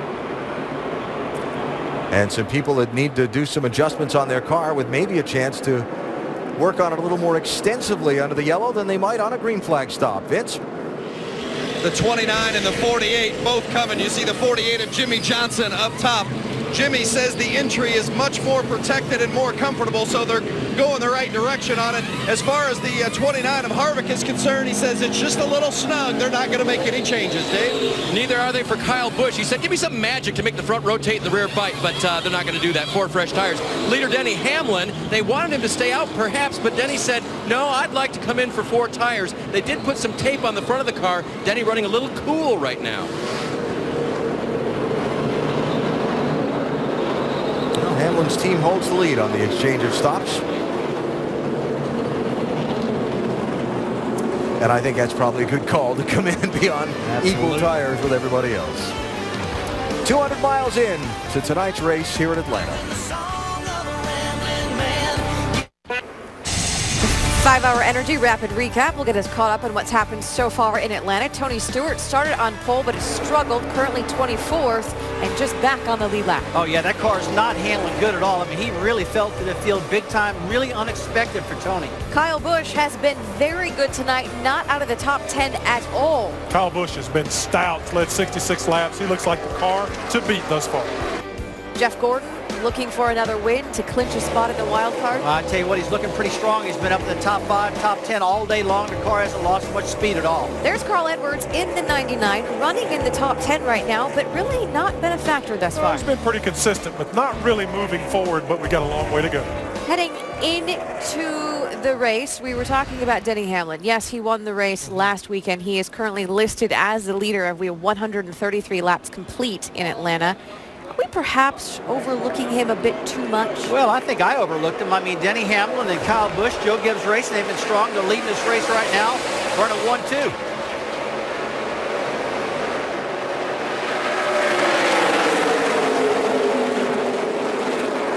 Big jam up on the restart. Looked like Kyle Busch had a lot of trouble getting going in the 18. Well, he's spinning his tires. He had Jimmy Johnson pushing him, trying to help him get going, but that was only making matters worse.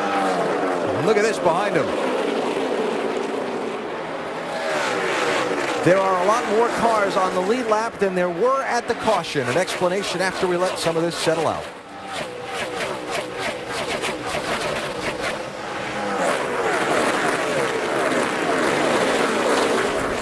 Kevin Harvick jumped out there on this restart. He's been coming all night. Mark Truex is still marching his way to the front. He's third. And you see Kyle now settling in fifth after the restart slip and slide and trying to dig his way back toward the front. Paul Menard got the free pass at the caution, and then with the yellow coming out just after a series of green flag pit stops, a number of drivers who had been lapped by the leader stayed on the racetrack, took a wave around the pace car, and got back on the lead lap. They include some of these cars you're looking at racing here. Regan Smith, Dale Earnhardt Jr., Kurt Busch, Bobby Labonte, Trevor Baynes, Jamie McMurray, Tony Stewart, Landon Castle, all back on the lead lap via the wave around route. There's third place changing hands. Matt Kenseth, 17.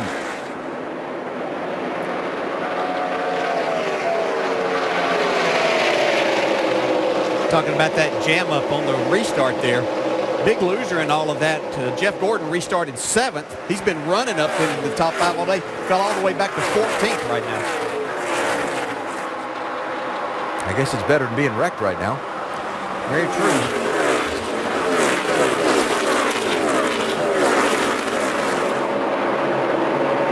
Seen Kyle start to struggle here after they've made the previous green flag pit stop.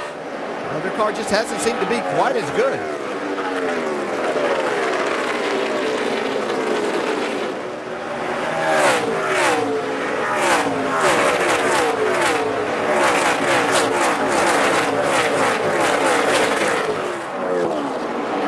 So you talked about Jeff Gordon getting shuffled back on the restart and losing some ground after the traffic accordioned essentially in front of him. Now he's back racing with Greg Biffle for 14th and 15th place. Yeah, and it's amazing how different your car, you'll find it drives as you get back in this traffic, trying to make up time. You're not getting as much clean air to your car. You really start complaining. Yeah, and the other side of that is like Kevin Harvick. He got the lead on that restart. Now he's the fastest car on the racetrack. He's out there leading, clean air, and we haven't seen his car be this strong all night. About all year, yeah. to say the least, but certainly not tonight.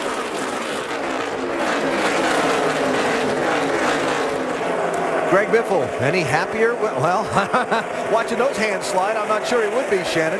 Well, I guess that just answered your question there, Alan. Yeah. No. He actually is still struggling with the setup of this car. They got a little more aggressive on that last pit stop. They put a spring rubber in the left rear. They've already put a spring rubber in the right rear. He immediately came over the radio before the last pit stop and said, I am just in a four-wheel slide all over the racetrack, so not happy at all. All right, so it continues to be a long night for the championship leader in the NASCAR Sprint Cup Series coming in. Well, they said they brought a throwaway car. I think Greg's probably thinking about now they should have thrown it away before they brought it.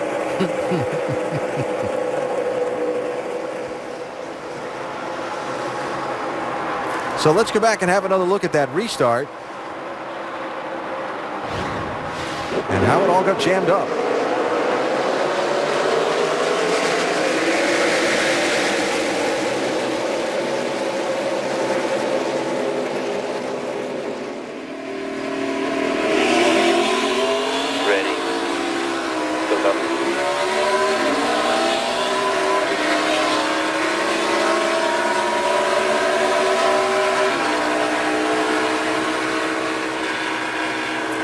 Restart accordions are something we see a lot at this racetrack.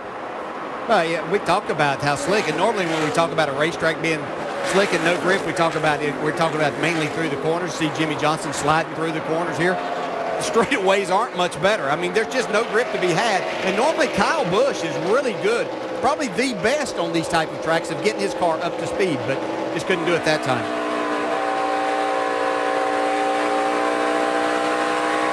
Any update on this 18, Dave? Well, just maybe a little window into their philosophy. Had a conversation with 18 crew chief Dave Rogers this afternoon, and I asked him, did you pick up anything from the Nationwide Series race last night? He said, yeah, I watched that 33 dominate on the bottom and on the long runs. So I said, that affect your philosophy? He goes, yeah, took a little bit away from our short run, gave a little bit more to Kyle's long run. Now, obviously, he spun the tires on that restart, but keep an eye on that because Kyle's car may come to life later in these runs.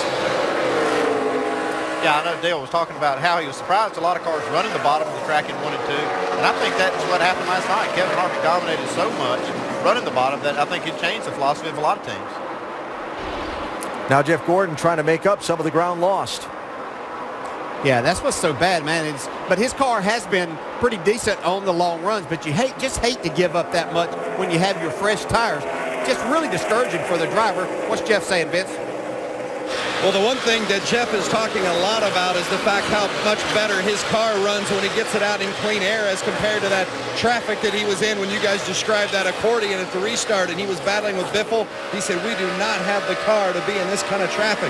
Once he gets out in the cleaner air, it handles much better. Of course, the speed then is better as well, but he is not happy when that car gets in traffic, and right now, well, that's where he's at. Currently 12th. He's going to see some traffic. And I remain amazed as we watch these onboard shots. Right front, guys, right front. Four tires. Joey Logano with trouble. Mike? And he's complaining about the right front, Alan. They're going to come down pit road and obviously change 4 tires here. Not taking any chances. You saw what happened with Denny Hamlin last night. They hit pit road early when they felt something wrong with that car. They'll go to work on the right side there. Joey's still fighting the ill effects of his stomach virus. He actually asked for something to eat, something he hasn't done in a couple of days, so maybe he's feeling a little bit better. All right, so Logano, who had just gotten somewhat of a good break earlier, with a bad break here just laps later in this green flag run. 6th place changing hands here. Impressive night for Sam Hornish Jr. Making a nice run. This is Sam's type of racetrack, I think. Fast. He kind of likes to run the car hung out, and you've got to be comfortable in that situation driving the car here. Actually up in front of his teammate there, Brad Keselowski. Looks like Jimmy is struggling a little bit, though. Yeah, the 2 Penske cars, 22 and 2, they've been close together in the running order all night.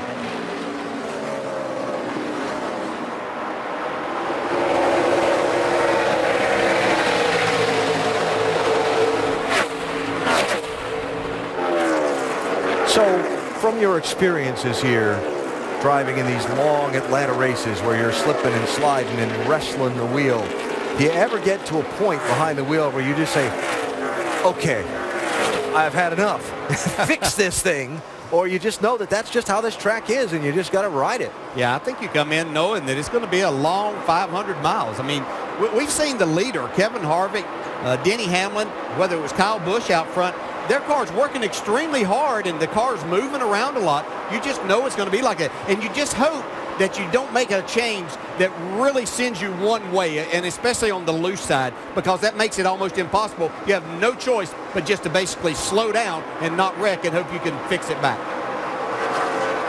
Things is acting funky. We got a bad set of tires or something here. All right, baby, you just keep your hands on that wheel and bring her home safe inside. Yeah, when Jimmy's struggling for the car, it's bad. I mean, he's got a handful right here. He's probably one of the best to hang on to a car that's not handling well, though. But Jimmy Johnson running in 8th position, 7.6 seconds behind the leader, Kevin Harvick.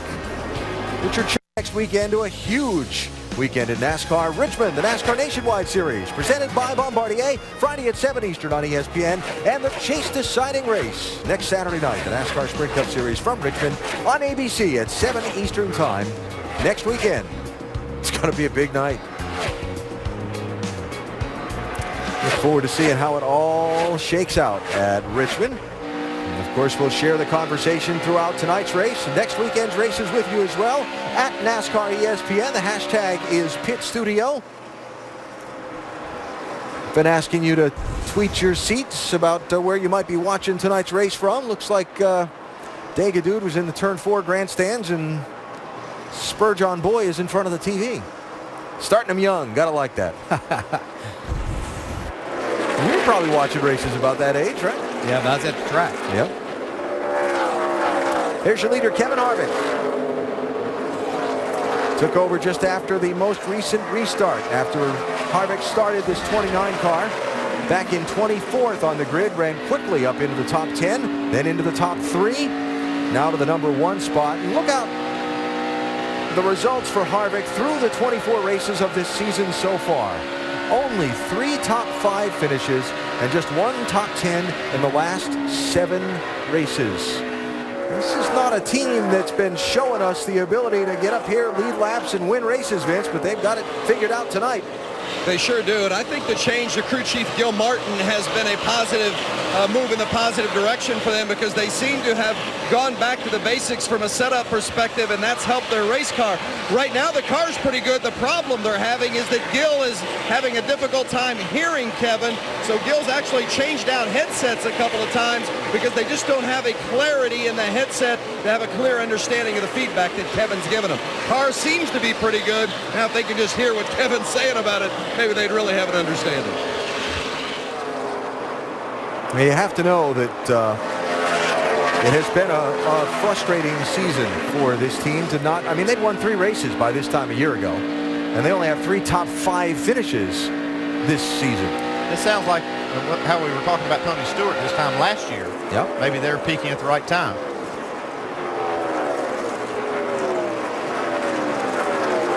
Denny Hamlin, 2nd place, losing a little bit of ground to Harvick over the last several laps. Climbing up into 3rd position on this last shuffle after that restart scramble and series of pit stops, Martin Truex Jr. Yeah, Martin's done a nice job of taking this race car from starting 28, just being very persistent and patient throughout the night, taking what it gave him, working on his race car, got himself in a good spot here, not only to make the chase, but to get himself in a position to get that first victory. This Michael Walker car. First victory since he's been at Michael Walker Racing. Yep. And first victory in a long time for Martin. 2007, his last win. There's Kyle Busch, led the most laps tonight, 66 of the 163. Now running in 4th after the big slip on the restart a little while ago. Keep doing what you're doing. Race to racetrack. But tell me what you need to go faster next run. You just flip the switch. This is all hell. 10-4. Well, that's difficult to fix.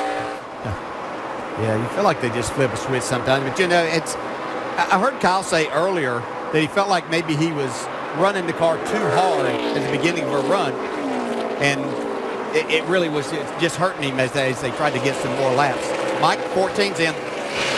Yeah, and Tony Stewart completely unhappy with his race car, comparing tonight to what he experienced in Texas earlier this year, which was a weekend where they started off good, but it all went bad very quickly. Car not good. They've even talked about maybe making a shock change. They haven't done it yet, but a 4-tire change on the 14 and an air pressure adjustment. But Tony very unhappy with the way he's getting into the corner. Remember, Tony had taken a wave around to try and get back on the lead lap and then lost the lap already before that green flag pit stop. Expecting to see these front runners in around lap 171 or so for their next stop. And let's go back and follow up more on that radio transmission we heard from Kyle Busch just a minute ago. Dave, you want to help us out there? Well, Alan, because Kyle gave them just a little bit more, because a couple laps after that, he drove a different line and said, oh, wait, this stuff ain't easy. And then he found a better line. So just by moving around a little bit, the loose condition which he was explaining, he was able to correct. So it's not quite as bad as that first thought might have had. Mike? Carl Edwards complaining about the same things everybody else is, really looking for grip. In fact, he said it's like driving on oil out there. It's that slick. Looking for 4 tires on the 99, a chassis adjustment, and Sunoco race fuel for Carl Edwards, trying to give him just a little bit more grip, something just about everybody in the field searching for tonight.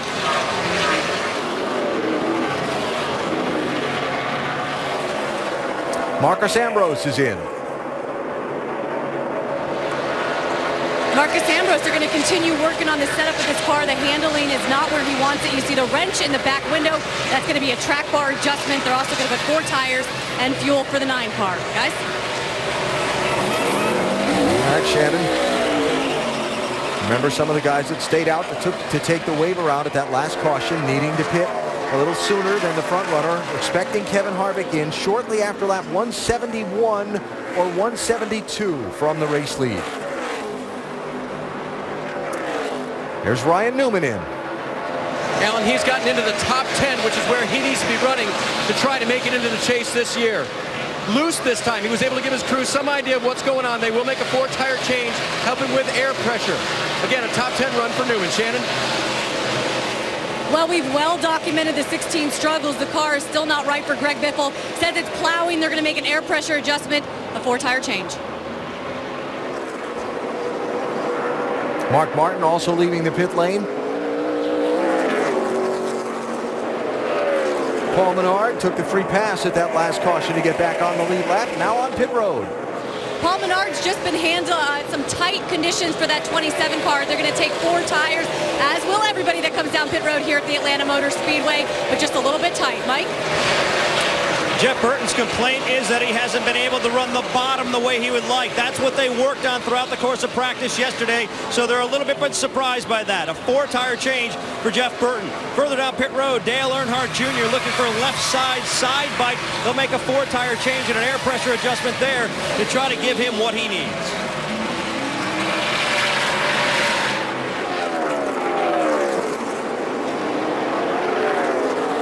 So Kevin Harvick with a 2.5-second lead over Denny Hamlin. And we'll see whether that grows, shrinks, or changes in some fashion as the leaders approach a round of stops. Here's Clint Boyer on the pit lane.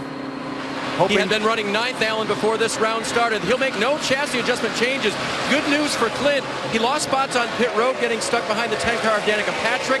He has gained them all back, and that's because this car is running so well, and that's why he wants no chassis adjustments on it. And Boyer fell from 8th to 17th on the last set of pit stops. So Sam Hornish get in awfully hot as he's on pit road here. I hope he wasn't speeding coming in. Jimmy Johnson in as well, Vince.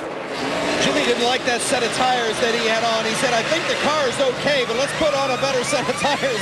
He hoped anyway. They made a chassis adjustment and an air pressure adjustment as well. Mike? Sam Hornish having a very strong run, hit pit road, running 6th. They'll make a 4-tire change and an air pressure adjustment. He's just a little bit loose, but otherwise pretty happy with his race car. Third place, Martin Truex Jr. on the pit lane. What a great run for Martin Truex Jr. Allen started 28th. He just gave up 3rd. He said the car is just a little bit tight. They're going to make an air pressure adjustment. 4 tires. He can lock up a chase berth here tonight with a 14th place or better finish. 4th place, Kyle Busch is on pit road. He was told that his teammates got some help from a left rear wedge adjustment. Do you want that? Kyle got it. 4 fresh tires. Vince? They warned Kevin Harvick about speeding on pit lane, said do not get a penalty here. It's a chassis adjustment because he's a little bit too snug. 4 tires and Sunoco fuel for the man who was the race leader when he hit pit road, Kevin Harvick. Matt Kenseth also on and off pit road. Denny Hamlin now the leader. Danica Patrick almost missed pit road. Saw her do that last night in the nationwide race. She was running pretty fast whenever she entered pit road there.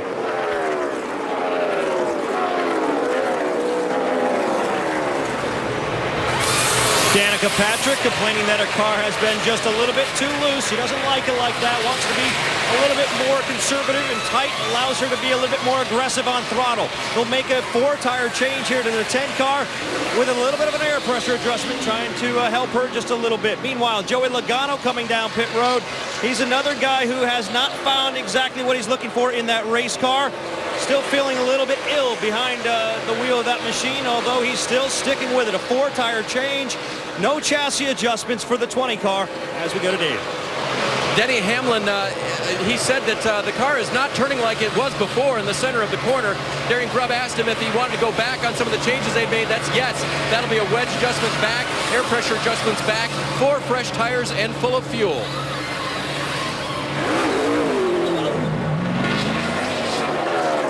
So Hamlin leaving is going to finish the cycle of green flag pit stops.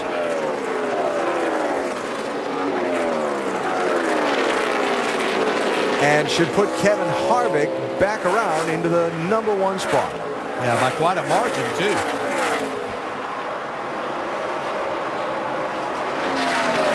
So a busy time on pit road for all of the drivers and teams. Kenyatta Houston changing front tires for David Gilliland on a warm night in Atlanta, all covered up in his safety clothing and working hard.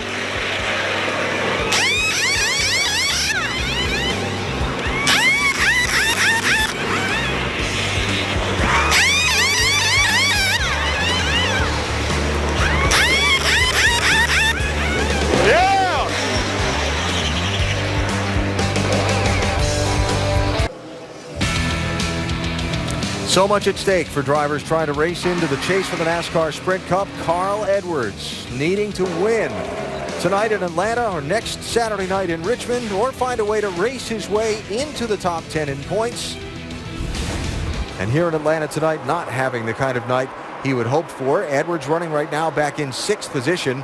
By pitting earlier than some others a minute ago, he worked his way up as high as 4th, but now those with fresher tires beginning to chip their way back around that 99 car. There's some trouble for Clint Boyer, Dave. Alan, voltmeter flashing, other indicators flashing. He had turned everything off, including his cool box, all evening long. Only the gear fan was left on, but still, they couldn't maintain the voltage in the battery. This will be a battery change. It was around 10 volts a couple laps ago, and they finally decided we can't take it anymore. Tough break for the 15. The car handled so well, but could not get that charge. Started last, was running 7th at the time of this misfortune.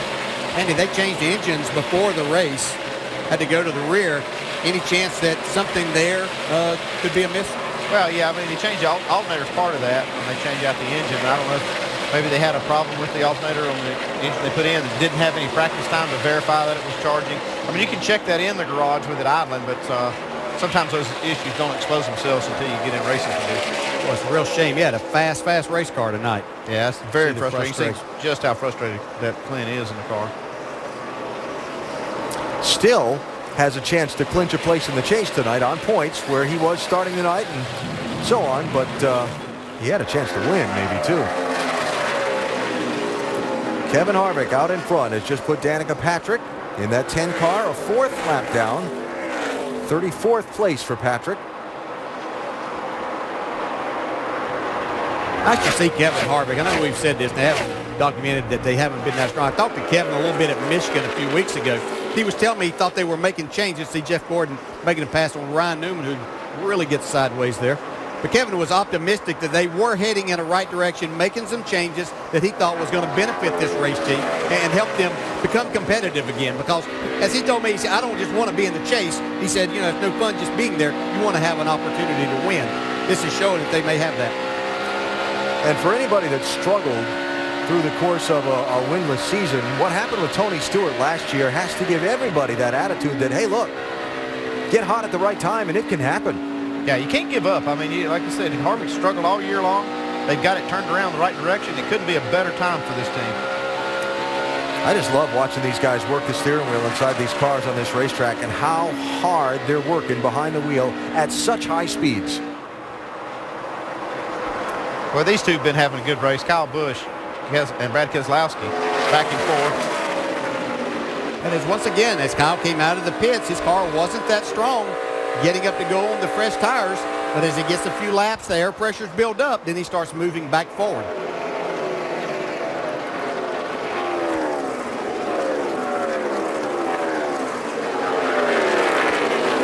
Kyle Busch running 4th, Brad Keselowski 5th, Kevin Harvick leading. Corner, clear, da-na-na, da-na-na. He's having that kind of night.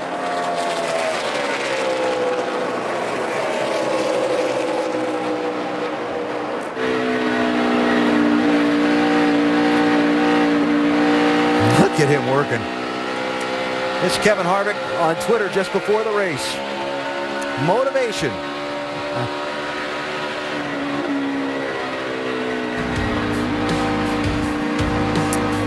New baby Keelan at the racetrack for the first time. It won't be the last. They'd love to have a victory lane photo to go with that one.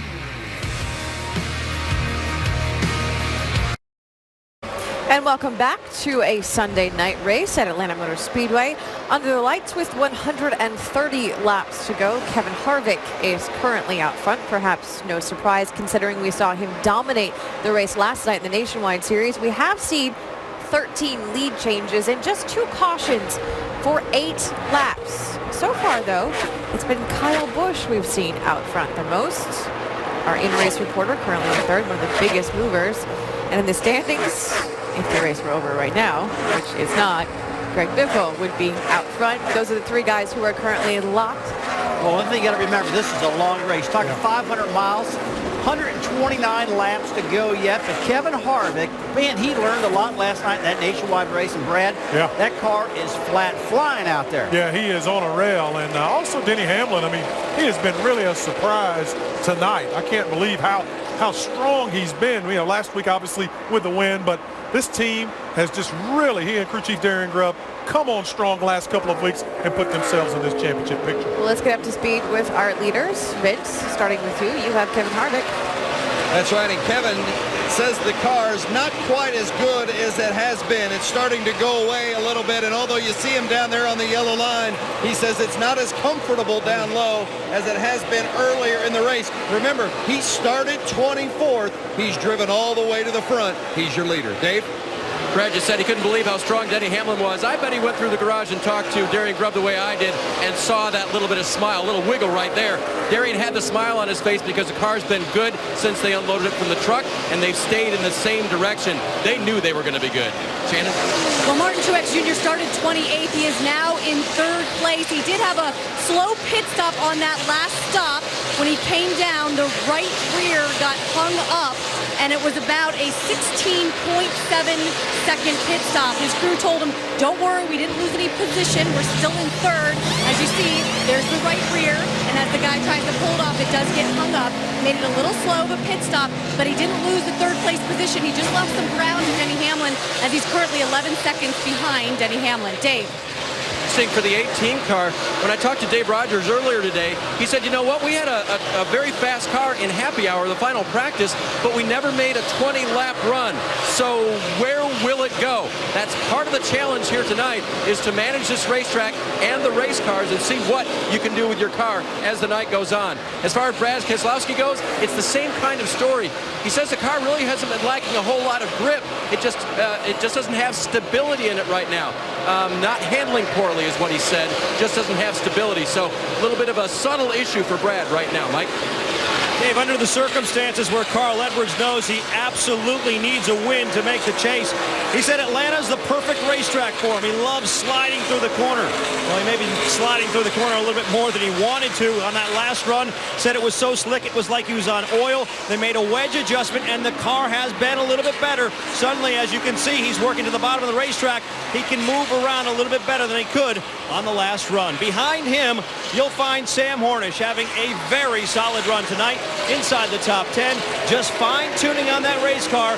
It was just a tick looser than he would have liked on that last run, so they made 0.2 of a pound of an air pressure. They took that out of the right rear, trying to tighten him up just a little bit. Vince? The 48 of Jimmy Johnson currently running 8th.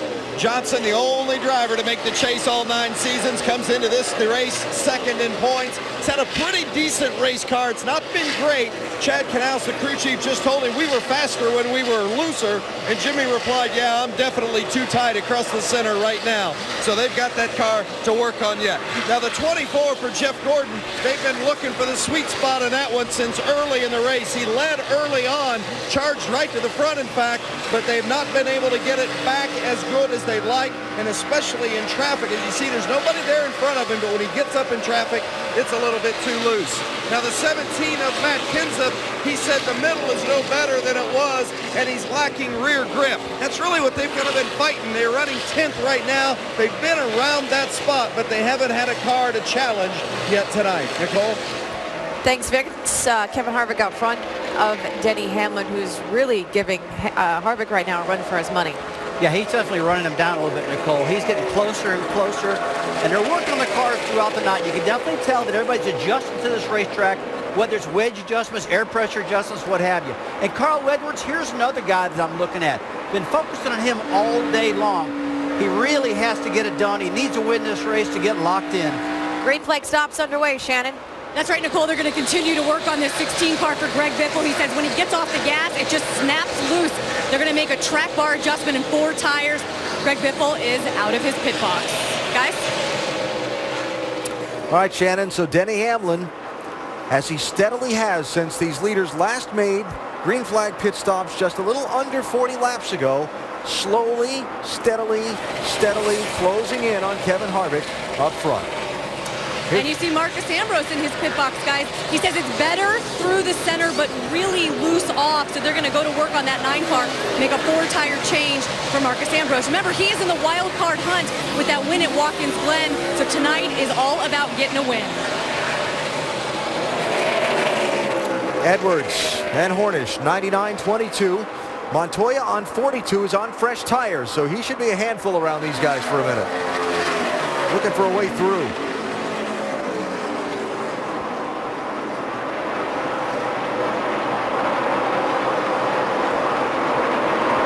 Well, you can just see Carl Edwards sawing the wheel coming off the corner. Yeah, off the corner, even when he got on the flat of the straightaway, still having to make an adjustment.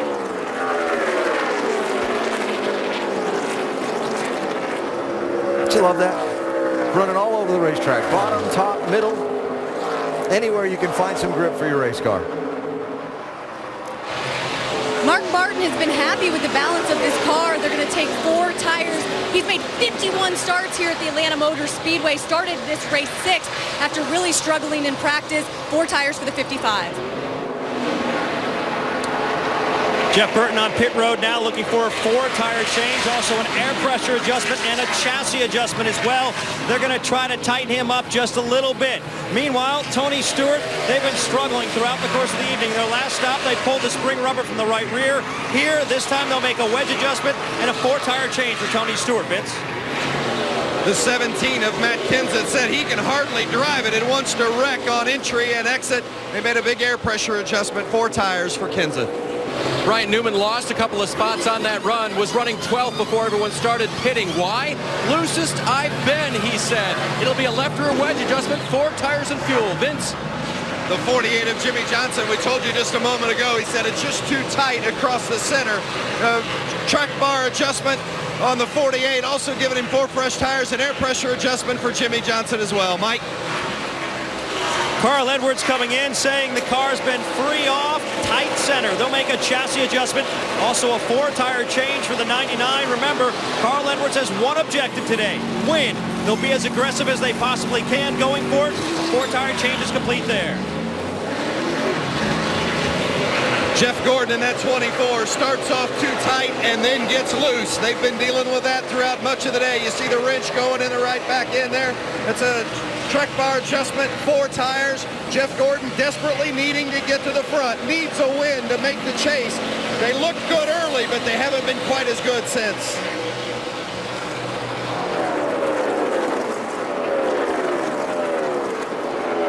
Kevin Harvick still leading. Denny Hamlin by a little. And waiting on those leaders to make their call to pit road in this cycle of stops. Top 2 well away from 3rd place Martin Truex Jr. 14 seconds the gap between them.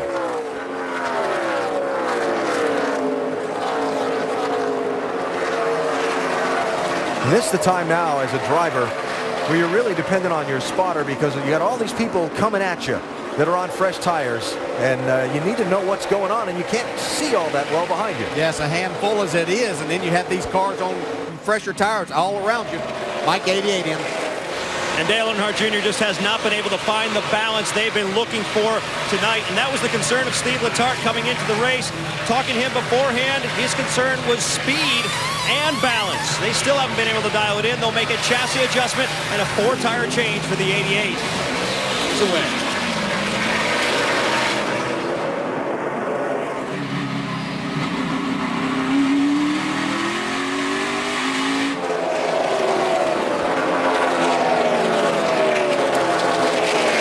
Kevin Harvick out in front now for 78 of the 213 laps. We're past 300 miles in this race. Harvick, Hamlin, Truex, Kyle Busch, Brad Keselowski, Sam Hornish Jr., the only drivers that have yet to visit pit road in this cycle of stops. And again, you see Hamlin, guys coming by him on fresher tires. You can see just what a difference this really makes. Oh, see Biffle still not happy with that race car sliding around, and he's got fresher tires on. Yeah. Sometimes that's a reason I'd make a decision to go ahead and pit, even if I wasn't wanting to make a stop right now, is not to get wrecked or run over by cars that had fresh tires. You're really in a vulnerable spot when you're out there running a second or two off of what these cars can run on fresh tires. Sorry for the whoa while you were talking. Yeah. Hey, I was thinking the same thing. That's Biffle hanging on. Andy, just looking ahead a little bit, a question here. We've seen the two leaders in particular run a little bit longer than everybody else. We're getting down to seeing a lot of green flag racing. Are they still going to stop that soon, or are they just want to have fresher tires as they go on later on? Well, I mean, like you say, these cars that are struggling with their handling are going to have to get in and get tires and try to make up some time. When you got a car handling as good as those two leaders, 29 and 11, you can afford to stay out a lot longer. I was watching lap times for Harvick. He was still below 33 seconds on the old tire. Saw Harvick waving the hand out the window, letting those behind him know he's coming to pit lane.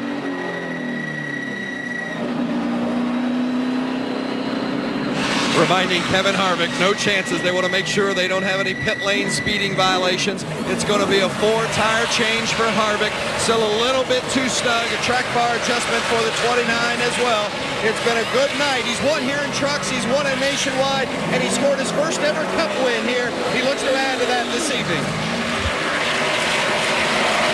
Good solid stop. Brad Keselowski coming to pit road. Sam Hornish coming to pit road. Denny Hamlin staying out, Dave. And the two-car Keselowski will give up the 5th position. Again, just a stability issue was the biggest thing for Brad. So they'll get an air pressure adjustment and 4 tires for him and send him on his way. Mike? The balance on Sam Hornish's car has swung from tight early in the race to loose now. They'll make a track bar adjustment and a 4-tire change. A funky kind of angle that Sam Hornish took to his pit box, so making it tough on his front tire changer. Shannon. Martin Truex Jr. cannot roll the center on this 56 car. They're going to put 4 tires. They're going to make an air pressure adjustment to try to help him out with that. Sunoco fuel, Dave. When Kyle Busch's car dives into the corner, he couldn't turn it. Do you want track bar? No. How about wedge? Yes. Out of the right rear, 4 fresh tires, he's gone. So waiting on Denny Hamlin to complete this cycle of pit stops. He's run 2 more laps now than the guy he was basically nose to tail with for the lead, Kevin Harvick. And it'll be 3. Makes you wonder, Andy. They're looking at possibility of stretching just a few more laps and making this just one more stop. Yeah, that's what he's. I'm sure that's what they're trying to do, is get inside that fuel window. Like I said, those leaders that were running so well, they pulled such a big lead on the 3rd, 4th, 5th place cars that they can afford to do that. I mean, Hamlin's obviously going to give up some time to Harvick because he's already made that stop, and by the time he makes his, he'll be way behind. But if he only has to make 1 more stop, and Harvick has to make 2, you can do the math. We'll see when Denny Hamlin. The NASCAR Sprint Cup Series at the Atlanta Motor Speedway coming up on the 350-mile mark of tonight's 500-mile race. Our telecast presented by Pennzoil. Kevin Harvick back to the race lead after a cycle of pit stops. You're watching the race for 6th. Kyle Busch 18. Well, let's make it for 5th. Jimmy Johnson 48. Kyle Busch 18. Carl Edwards 99. Brad Keselowski in the 2. I think they might have made some nice adjustments on that 48 car. Jimmy Johnson came out of the pits running a lot better than what he has been. Kyle Busch, kind of the same things. You see Keselowski now going around Edwards, but Kyle Busch struggling on the fresh tires to get up to speed, but gets a few laps on his tires, then he's able to start going back forward again. Edwards, Keselowski, just comparing the 2. Carl stopped 8 laps before Brad did, so Brad's got 8 lap fresher tires and making that pass.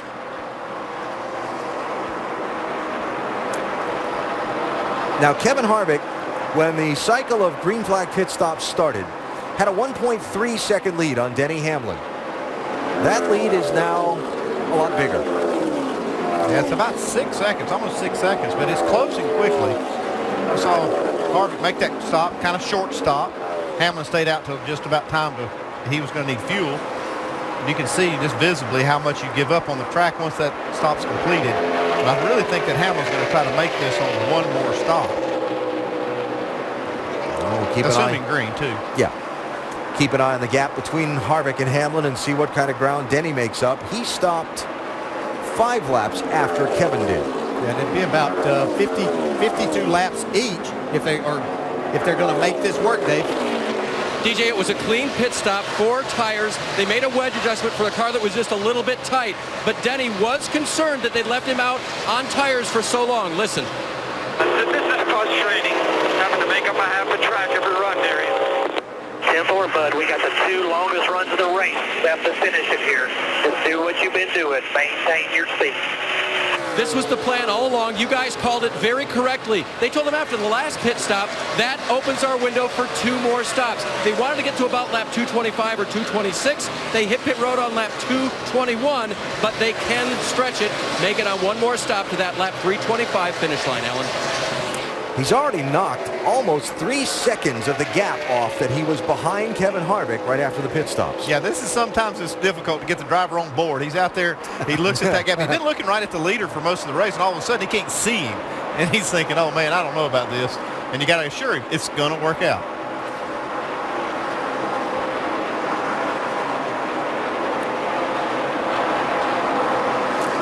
Been talking all night about tires and fall off and speeds. That's a comparison of the last lap between Kevin Harvick and Denny Hamlin, and you see the 5-lap difference on the freshness of the tires and what it means in speed. Yeah, it's still hard to understand that when you can't hardly see that leader, though, and you, as Andy said, you've been running right there.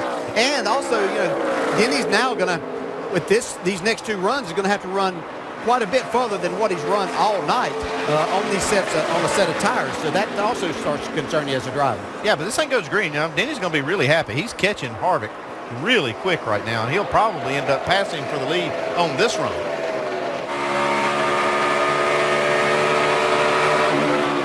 This the point I should tell you about the statistics on the late yellow flags here in Atlanta? Yeah, I know you have them. They happen more times than not. We'll talk about it in a bit. We had NC State and Tennessee. Now we're going to have Georgia Tech and Virginia Tech. Yeah, hard to go up there and beat the Hokies on their home field, though. And we're about to have Denny Hamlin chase down Kevin Harvick for the race lead. I think he might be on board with the strategy. Think he's feeling better? Yeah, I think so. He was 7.6 seconds behind after staying out 5 laps more on older tires. Now he's 0.2 seconds behind. It's Ryan Newman racing to stay on the lead lap. Newman now in 13th spot, a lap down. You can see how Harvick and Hamlin are both so low in 1 and 2 and 3 and 4 both that they're throwing sparks up off the splitter bracing. They're wearing that front splitter out. Got a loose Hamlin.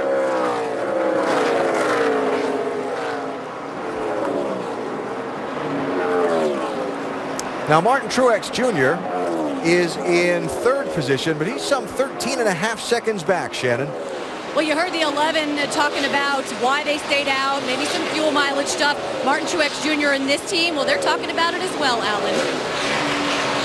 What we got, Martin, is we tried to run it out as far as we could because we're right at a pit window if this thing goes green.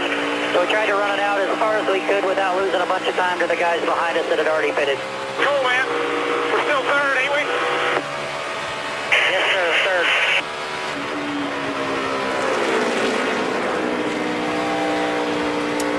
Well, Truex is bought in. Yeah, he's on board with the strategy. As long as he's up there where he thinks he should be, he's running 3rd, having a good solid night tonight. So, talking about if this thing goes green, as Chad Johnson was telling Martin Truex, right? Mm-hmm. I gotta bring you in on the numbers here. 8 of the last 9 Atlanta races, the last green run was less than 20 laps. So a very late caution. However, the exception to that was last year, and that last run was 71 laps. Which one do you place your bet on if you're the crew chief? Well, right now it looks like one of those green kind of runs. I mean, I don't see anything that's telling me that we're going to see a caution, but you just never know. I mean, you can't plan that stuff. That's why you look at this historical data and try to go by it. If it says there's probably going to be one, then there's probably going to be one. I'm thinking that this thing's going to the end here. I'll take the under. Turn 2, trouble, caution flag is out.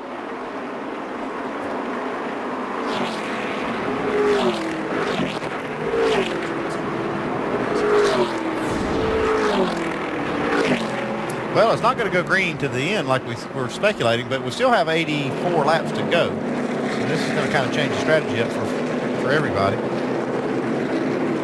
That kind of gets them to running 40 laps. Yeah, it's going to be easy like for everybody to make that. Checking for confirmation on the cause of the caution from NASCAR. I think Montoya might have got a piece of the wall. That's what we're hearing. We usually see a lot more of that. We just haven't seen the drivers up next to the wall very much. Oh, yeah. There's our confirmation. Yes. Oh, yeah. Just that little slip.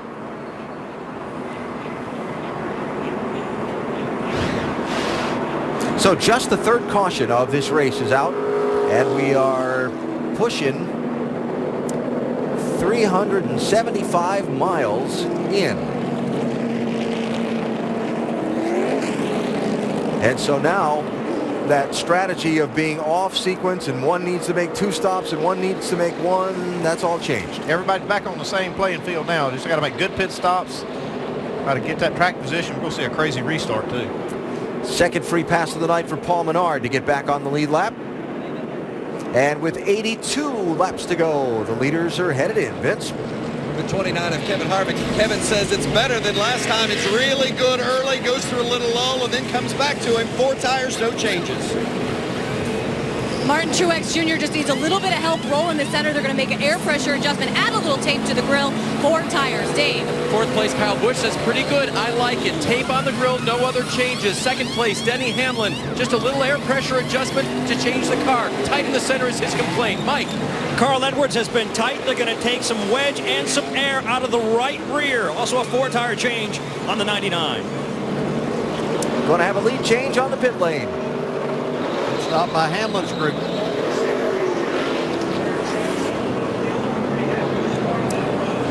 Change for third also. Kyle Busch up 1. Martin Truex Jr. back 1. That big restart coming up.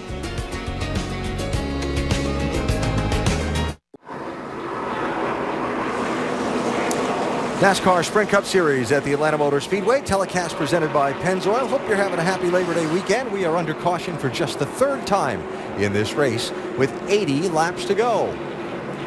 The AT&T Fastest Driver Challenge top 4 qualifiers for the night. Who's going to be the top finisher of them? Well, right now, Kyle Busch is running the furthest forward.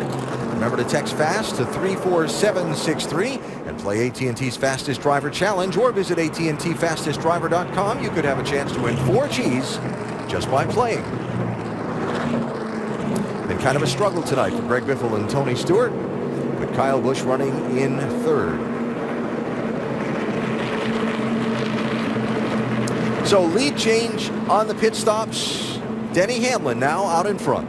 Yeah, like I said, Harvick had a solid stop, 13.4, but Hamlin's crew had a stellar stop with that 12.1. That was the difference.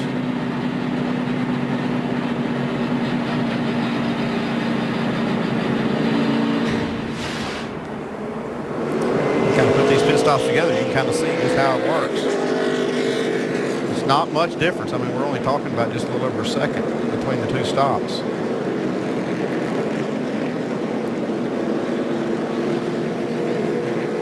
Jack dropped just a little quicker on the 11.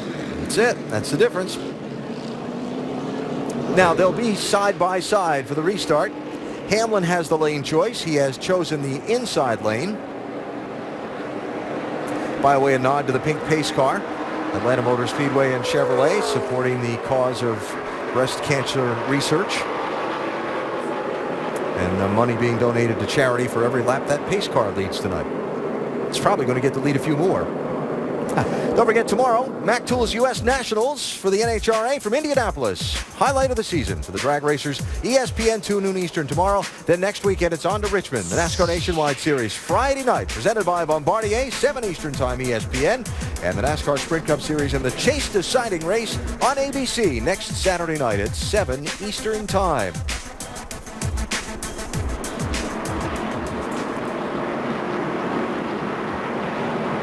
Restart's always interesting and slippery here in Atlanta. Kyle Busch had trouble on an earlier one.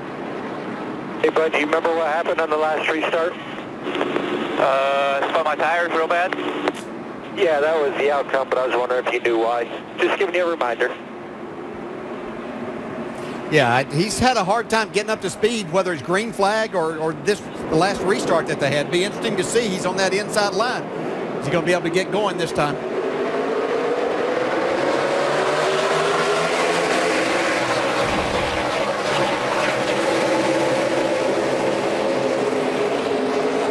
Going to get going well enough to get a shot at displacing Kevin Harvick from second. He didn't get going initially very well, but he did drive it down into turn 1 pretty hard, but he's still going to lose that spot there to Truex. For the lead, Harvick looking inside.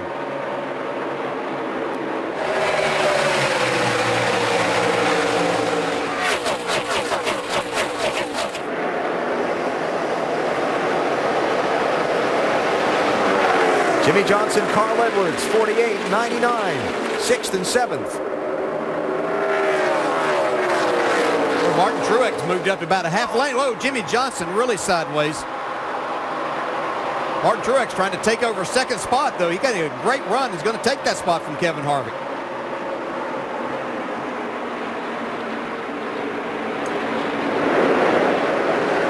Quietly, steadily, all season long. In the lead group in the championship, hasn't yet visited victory lane. Truex would love to change that in his sponsor's hometown and on a weekend where he and they announced the contract extension to stay together with Michael Waltrip Racing. Gotta say, I think that restart was a lot tamer than I thought it was going to be. It got strung out pretty quick there. And Hamlin's put some gap on him.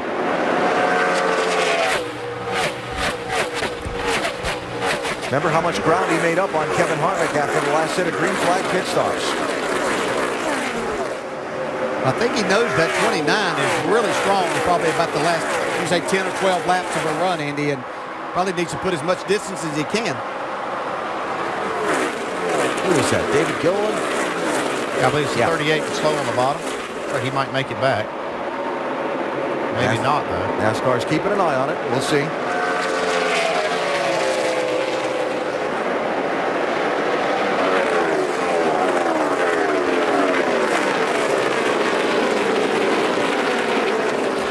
If Gilliland were to not make it back around and another caution, that would make things interesting for some of these crew chiefs. It's going to be close. He's still rolling. I think he's going to make it. Jimmy Johnson up to 6th as Gilliland gets back to the pit lane and we stay under green.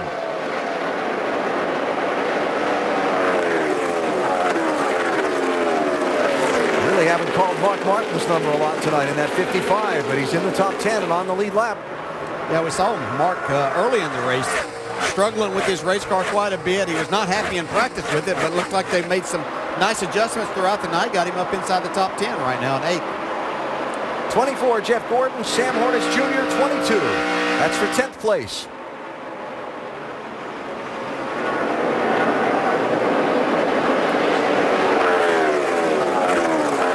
And that 39 in that group in the picture there, Ryan Newman, is not on the lead lap. He's the first car one lap down, kind of hoping for a caution flag and a chance to get the free pass.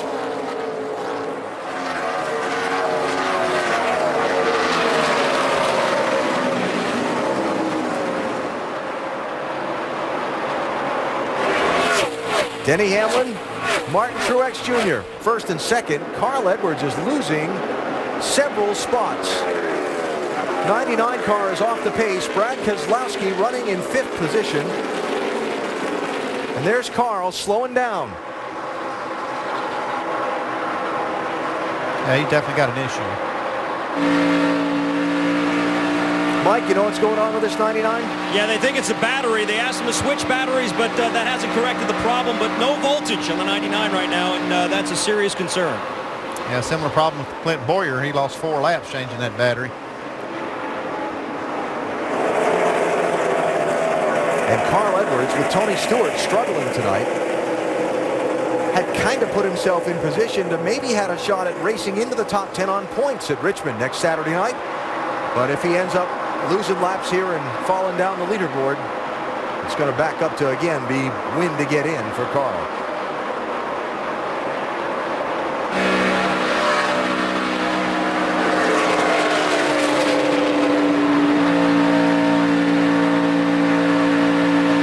He's just staying out there right now, hoping for a caution. Yeah.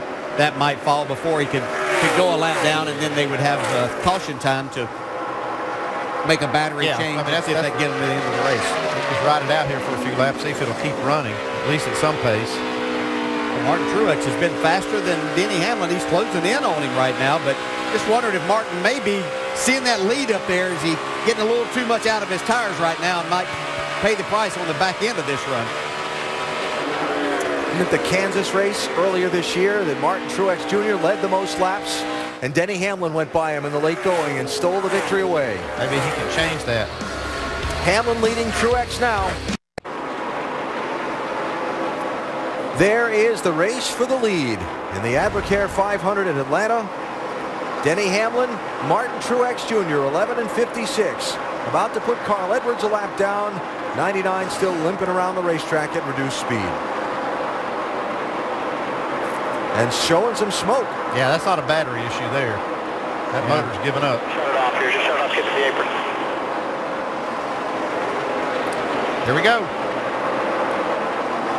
I was wondering about Truex if he was running this thing too hard, but he went to the high line as cautions come out now.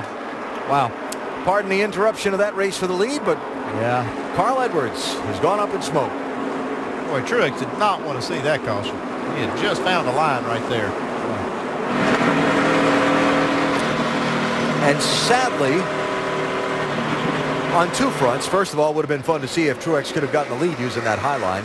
Second, because Edwards had just been lapped, no free pass because he's the cause of the caution. Ryan Newman had been in that first car a lap down spot since the restart and doesn't get the free pass. That's bad. That's bad luck. No, that's bad luck right there. Yeah, I sure don't see that happen very often. And it's like I said, he'd almost raced his way in to a position where he had enough points to get in the chase. Take it to the garage if you already missed it. Come to us. Yeah, more than likely. I mean, anything can happen next week, but even a win at this point in time might not even be enough. Now, let me come out the pipes pretty hard, I think. It's an oddity to just take a look at. Guys that finished second in the championship. Hey, Mystic, we done? Yeah, we're done. All right, guys, we need to get it back to the garage here. It just doesn't go well for them the year after. Remember Denny Hamlin, the runner-up in 2010, the difficult year he had last year. Carl Edwards not in the chase at the moment and winless so far this year. And the pattern goes back.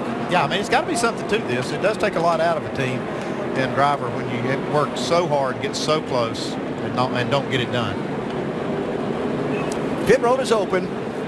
Here come the leaders. Vince? Kevin Harvick said it just started out too tight on that last run, but then it got better, but it wasn't good in traffic. They're going to take a half-round wedge out of the left rear, also put a little tape on the grill. They're going to be about 10 laps short from this spot. Shannon? Martin Truex Jr. says he just needs a little help in 3 and 4. Temperatures are good, so they're going to add some tape to the grill as well. Dave? Fourth place, Kyle Busch says, I want to turn better in the center, but I don't want to lose that rear end grip. Just a slight air pressure adjustment, 4 tires. Your leader, Denny Hamlin, 4 tires. They're going to add some tape to the grill. Too tight. Close call there, but the 11's going to hold the lead. They had to chase when they took the right rear tire off to send it around the car. They kind of had to chase it down before they could go change the left side tires, but they still held the #1 spot. Bet there's a lot of guys shutting the cars off under this yellow to save fuel. might be at the point of bringing that discussion into things too. Here's the race off pit road.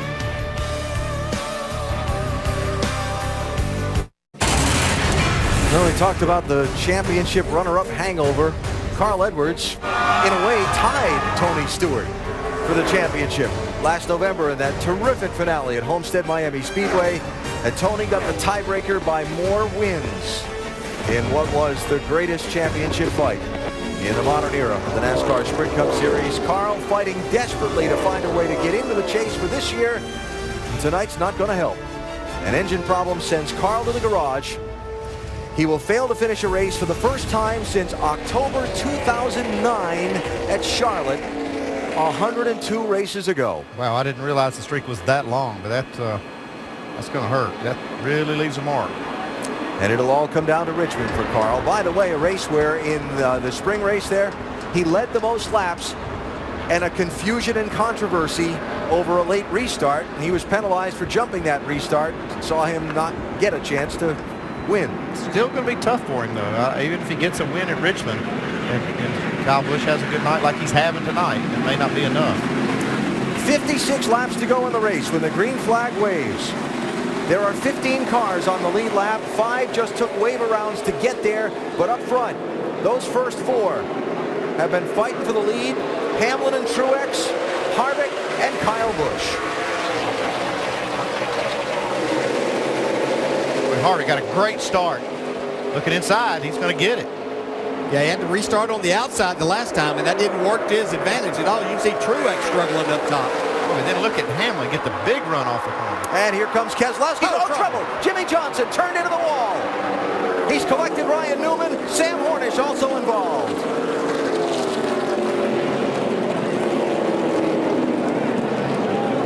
Get Hornish.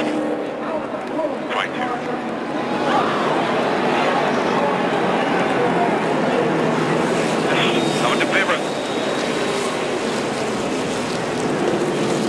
They lost 3 positions on their pit stop. I don't know if they had a problem or whatever it was, but get you back a little bit further, and these are the kind of things that happen. Usually we see them after people have trouble on pit stops. And for Ryan Newman, it's all going to come down to Richmond next week as well. One of the drivers fighting for that second wild card spot.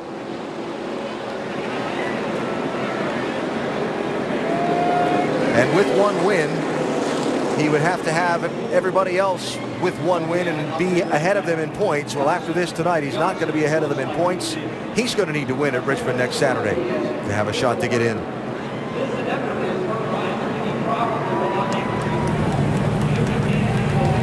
That's a lot of damage on that 48 car.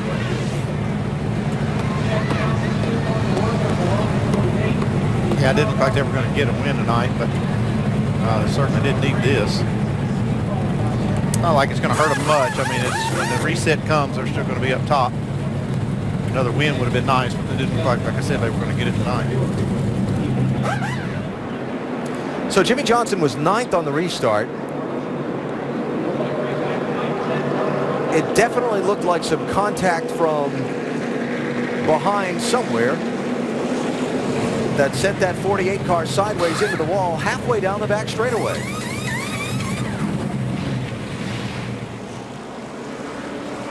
Oh, Sam got squeezed. Yeah, that's just the wild restart we were anticipating the time before. Exactly what we see this time.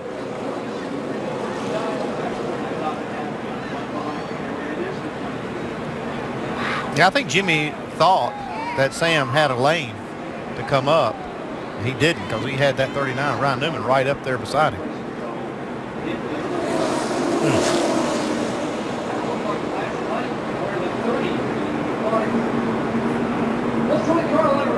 Looks like the first contact was actually Newman hitting the wall. Well, look at the sparks flying in that shot. The little bits of metal hitting the racetrack coming off those race cars.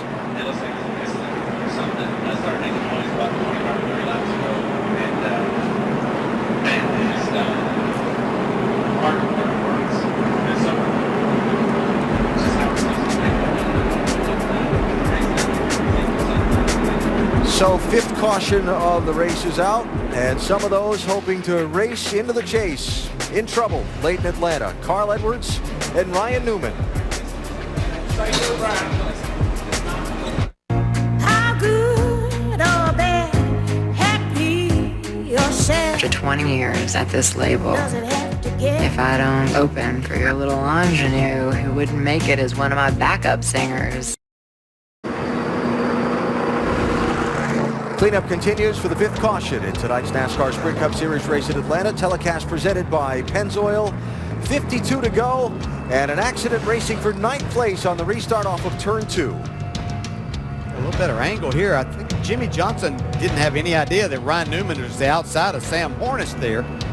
And it's not that Ryan Newman did anything wrong. He just got to run off the corner, and Jimmy just really didn't leave enough room there either, but probably shouldn't have been in that spot.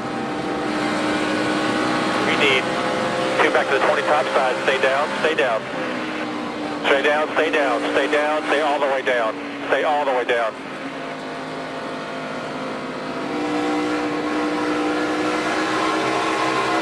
Clear high, got a guy inside. Check up, check up, check up. Just watch them here, they're blocking the track. Stay high. Get up some speed before they hit you. Come on. Watch them here to come back down. Just watch this guy. There you go, good job.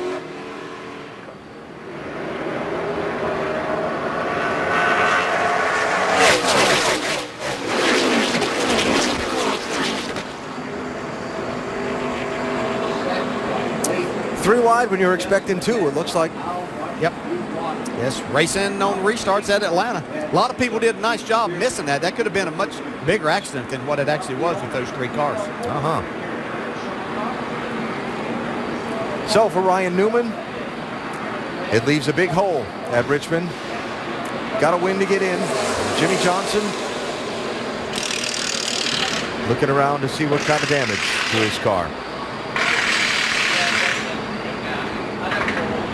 Are we getting back in or not?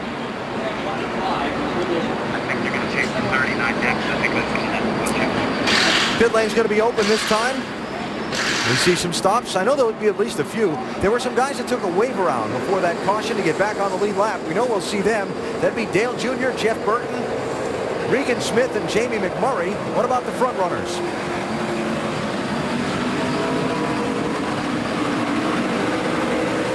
Split decision.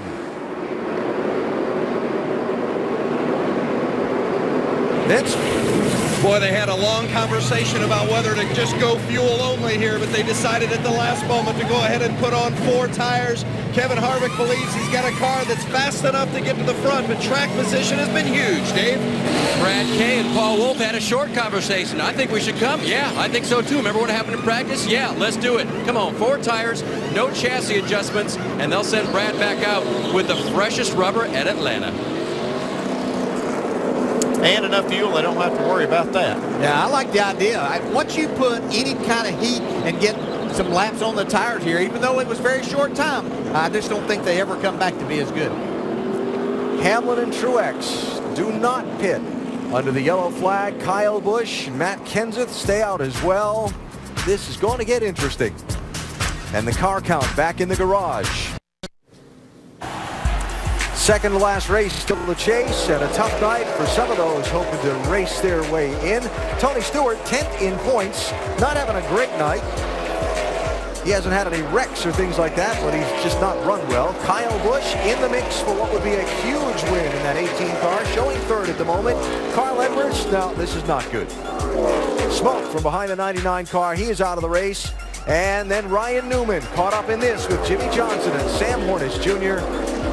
And Newman will have to go down to Richmond hoping to win to get in. Mike Massaro's in the garage. And Carl Edwards out of the car. He's already debriefed with his engine folks. It appears to be a piston problem. Out of this race, but not out of the chase yet. You still got one more race to qualify here.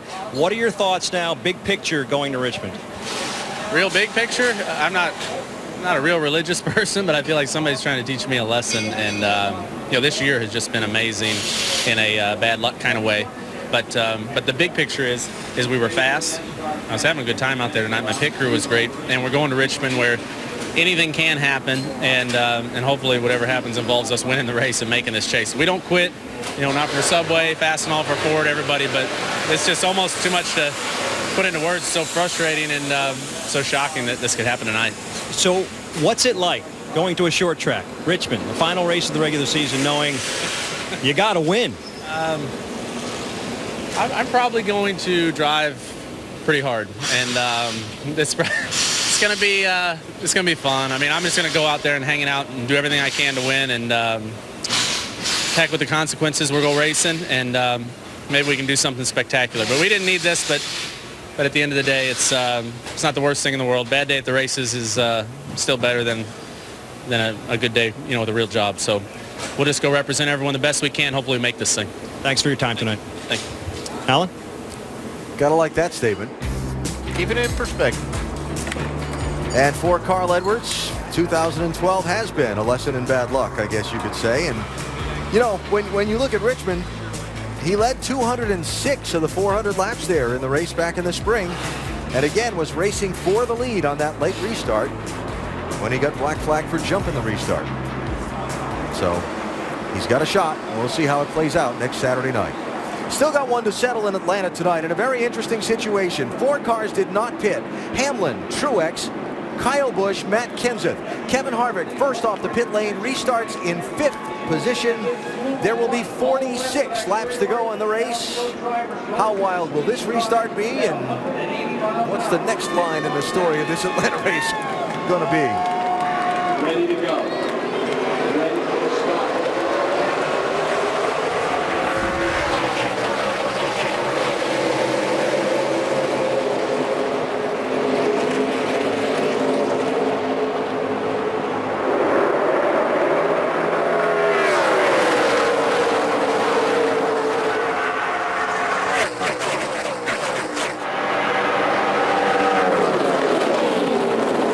On the move on fresh tires in that 2 car up to 4th. Jeff Gordon has some fresh tires. He's trying to make a move towards the front. And Harvick on the fresh tires, losing a couple spots on the restart exchange.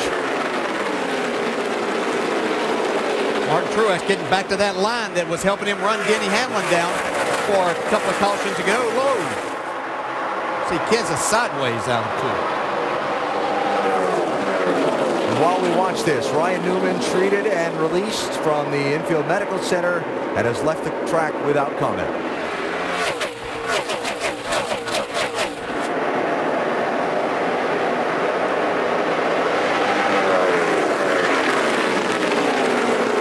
High, low, middle, any place you can find grip to get to the front. I think Gordon's car looks good. Now here's a race for the lead.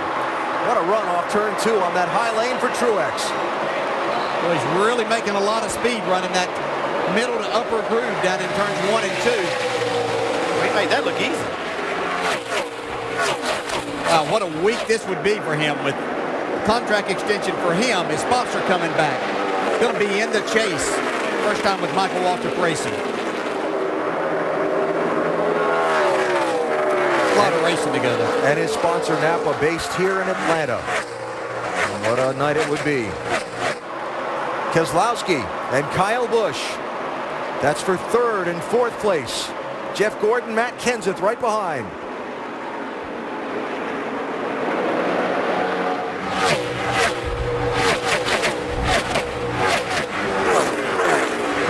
Keselowski, one of those drivers that came in and got fresh tires with that.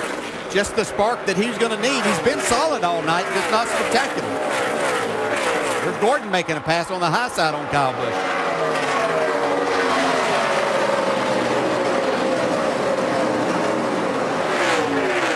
And at the back of that picture, Kevin Harvick is fallen back to 7th, restarted 5th. So my, how things have changed all of a sudden in this race. Truex is leading. Harvick was up there racing for the lead on the last restart. Now he's back in 7th. Yeah, I didn't expect that. I thought that he had really the best car. We saw that restart right when that wreck happened. It looked like he was going to be able to take the lead away from Hamlin. And then he had to come in there, or came in and got the tires. I thought he was just going to be really fast. And now he's fading. And we see the 2 car did the same thing.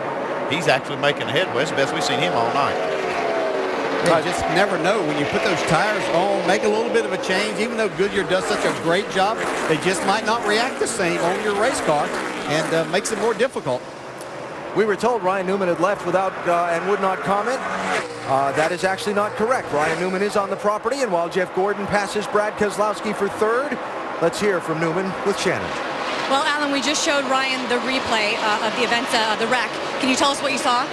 I didn't see much. I know I got run out of room. It was not my fault, but it was just, racing. It looked like the 48 just ran everybody out of room, and it's unfortunate. Our U.S. Army Chevrolet, we had caught 2 bad breaks. The lucky dog, the one time the 27 got it like a half a lap before the yellow come out, and then the 99 caused it.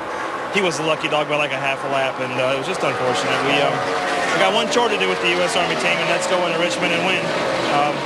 We've done it before. I can do it again. So big picture, what are your thoughts? How do you now approach that race? It all depends. I mean, if Kyle or Jeff win tonight, then there's no chance. But we still have a chance if they don't. Thanks, Ryan. Alan? All right, so Ryan Newman with a tough night in Atlanta. Yeah, but give Ryan credit for coming out. That is tough. You get yourself in that position, and to stay around, give his thoughts. I commend him for doing that. There's Jeff Gordon. Seeing the Jeff Gordon of old sliding this race car around. Really? Yeah, he looks desperate. Well, shouldn't he be? He is. Yeah.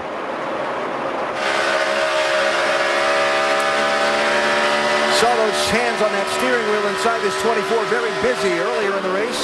They look just as busy now, but just getting better results for it, Vince. Well, they have been working on this race car all night long. They fought loose, and then when the car got in traffic, it didn't handle appropriately. But Gordon said, if we can just get some clean air, I am bad fast in clean air. We've seen highlights of that. The key is he going to be fast enough to get to the front before the end of this race? Likes what he's got right now, and he is driving the wheels off of it. 5th place here, 17 Matt Kenseth, 18 Kyle Busch.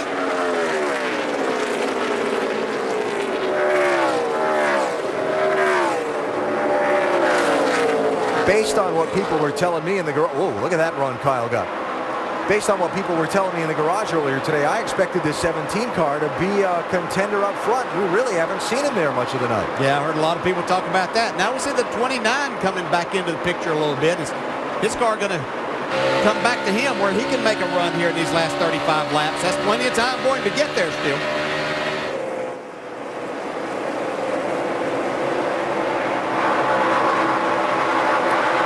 Just something else to tie into this whole conversation. Those guys up front, like Denny Hamlin and Martin Truex Jr., did they save enough fuel to get all the way to the finish? Certainly going to be a question. Jeff Gordon got plenty of fuel, and he's putting the gas pedal as far down as it'll.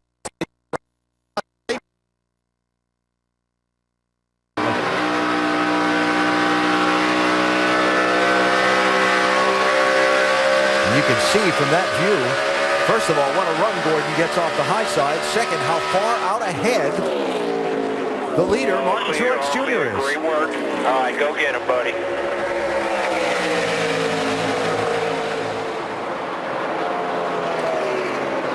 So Gordon to second, 1.9 seconds behind Martin Truex Jr. This 56 car took the green flag tonight in 28th position on the grid. He's driven it all the way to the front. Our Goodyear superior performer on this night in Atlanta, Martin Truex Jr. leading the race with 33 laps to go in search of what would be not a big win, not a huge win, but a massive win. Wouldn't he jump up your list of potential championship contenders a bunch with a win tonight? Of late. And now as we get into the final laps, a play of pit strategy in those last couple of cautions sees the drivers who are running first and third on older tires and with less fuel aboard than the guy who's running in second, Jeff Gordon. Yeah, the numbers are going to show about 10 laps on those tires, but most of those laps are caution laps. Really, one green flag lap is all the difference in the tires on the leaders, and And then, like Jeff Gordon, he made a pit stop and got fresher tires. 56 car, 24 laps away from victory. Shannon, are they worried about fuel at all? Well, Alan, 2:66 was the last lap that Martin Truex Jr. came down pit road. I'm looking in their pit box. They have a monitor that tells them when they will be out of fuel. They will be out of fuel on lap 325.8. So Chad Johnson is telling his driver to start saving right now, backing up some of those corners. He said it'll be easier to do it now than it will to be later in the race. So 325.8. What do you think about that, guys? I think they're going to be okay.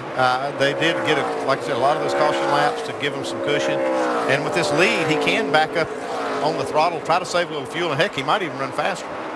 Scheduled distance is 325, but you always have to bank on the possibility of that green-white checker extension of the race. Well, if that happens, I think he might be in trouble. I don't want to make you nervous, but just back it up what you can, because now it's going to be easier to save now than later. Like you got an egg under your foot, buddy, nice and smooth. Yeah, and that's the thing. They're calculating on this car and picking up all the fuel too. So I mean, that's cutting it awfully close. I know their strategy, but Martin can't help him out here because he still has a 3.4 second lead. And just thinking out loud too, if we get a caution that sets up a green-white checker, they're all going to pit the tires anyway. Yeah, right? definitely. Well, we'll see. But I guess whenever you hear that crew chief say, I don't want to make you nervous, but it's got to make you nervous.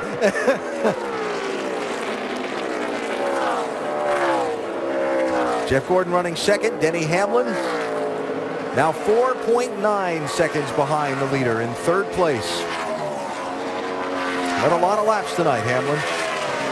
99, second most on the night. Barely.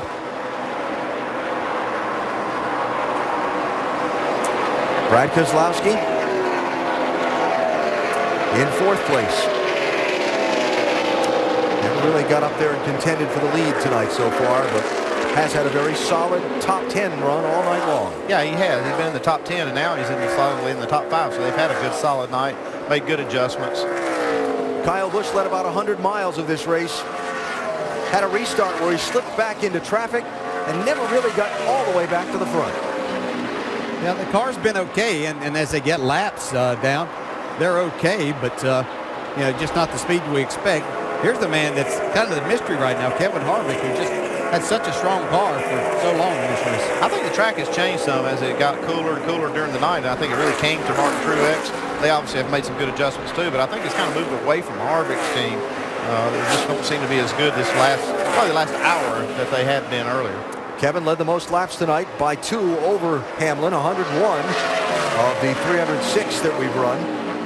And again, came down pit road from second place at lap 275, restarted 5th, but has not moved forward any from there. It has been a long time since Martin Truex Jr. has been to victory lane. He's done it one time in the NASCAR Sprint Cup Series, June of 2007. At the Monster Mile in Dover. You can see some of the longest winless streaks.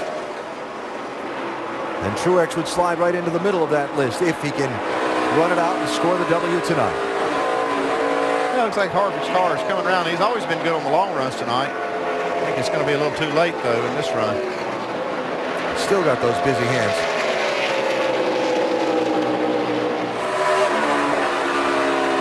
We've watched Kyle Busch work really hard behind the wheel of this car tonight, Dave. Absolutely true. Since the restart, however, it hasn't been handling right at all. Too tight, no turn early on, and then just about 5 laps ago, he reported, I'm losing rear lateral grip. So it's really not the race car that he could have driven forward. Instead, it's falling back. And check that out. He's turning the wheels right in a left-hand turn at 153 miles an hour. What makes this place so great. You just have to literally drive the wheels off of it, and yeah, when it's not handling, driver has a lot of work to do inside the cockpit.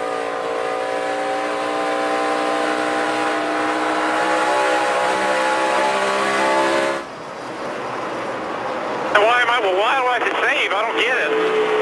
Well, we got 2 different our fuel mileage that says we're good, so I just want to make sure we don't run out of gas. There's nothing to lose. All right, 10-4. You're making me nervous. You keep telling me to lift earlier, lift earlier, lift earlier. I just don't want to run you out of gas, man. Yeah, if you got a 3.5 second lead, there's no reason not to save fuel right now. And so that's what he's telling. Chester's saying, look, this is back off a little bit. And if he needs to run harder, he'll tell him. Yeah, and he's backing off and still actually beating Jeff Gordon by about a 1/10 of a second a lap. Maybe a little element to this, couple elements. Chad Johnson's never won a race as a crew chief. He's giving me 300 feet, 3.7 seconds back, 33.20. And this is a team that can lock in on points tonight. And we heard Chad tell you on the pace laps, as our in-race reporter, that they would go for the win tonight, but if it would mean doing something between finishing first and finishing 25th, or finishing first or finishing 5th, they would go the conservative route. Well, he just said they weren't going to make a foolish gamble. They might gamble a little bit. They really want to get a win. He told me how much it really meant for them to get a win under their belt before the chase starts. But they weren't going to make a foolish gamble. And what they're doing right now is not foolish in any way. It's their numbers say they're good. They've been saving under caution. I think they're fine. Keep saving me, 300 feet. I do know what it's... You don't get paid any extra to finish 3 seconds ahead.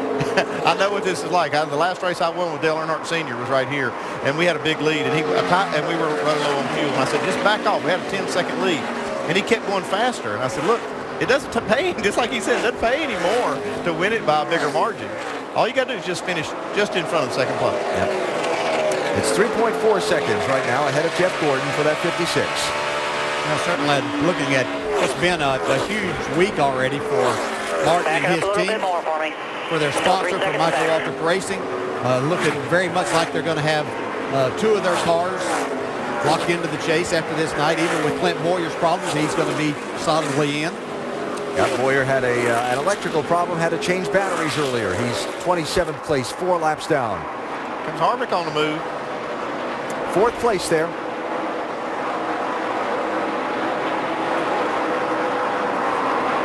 He's about almost 8 seconds behind the leader, but he is making up some spots. Backing up another 100 feet. I'll tell you, I noticed he is nervous. He wants to make sure. And you know what? They got the luxury. They have this lead, so use it up. That's the way you do it. Use it to your advantage. When he say back it up 100 feet, he's talking about his lift points getting in the corner. Back it up another 100 feet. And then he's monitoring lap times. He's seeing the monitor that's giving him accurate lap times. He knows if they need to pick it back up, he'll tell him. Yeah, and as a driver, though, that becomes difficult. You know that. Back it up for me. But you get in a rhythm. Your car is so good, he says, not even touching the brake, but it's that good. It throws you off a little bit. That you feel like you've really slowed down tremendously, but he's still just as fast as the rest of the cars, pretty much. And you want to know how fluid this whole championship wild card situation is? He's lifting earlier and earlier every lap. I'm watching him. Okay, there he is ahead of you now. You can see him. If somehow the 56 hiccups and the 24 wins, then Jeff Gordon leaps over Kyle Busch into that second wild card spot and puts the 18 in position of must win at Richmond next week. If. All these ifs, but that's the drama we're building up to for next Saturday night at Richmond. We got a lot of drama right now. I mean, Gordon is just desperate for this. He wants to get this win. He can see the leader.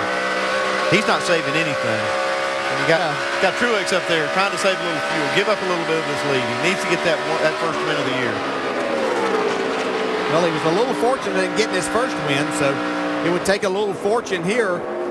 And that would be Truex running low on fuel here at the very end for him to get this one. Talking about Jeff Gordon when the leaders in front of him tangled at Pocono, and Gordon shot through into the lead, caution out, rainstorm ends the race.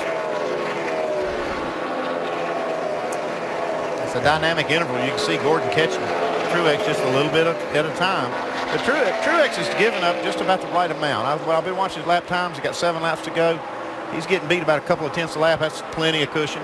Yeah, and he had some lap traffic there that was running kind of side by side. He was a little more cautious as he got through that. Seconds back. Just keep backing it up some more for me. Nothing to lose.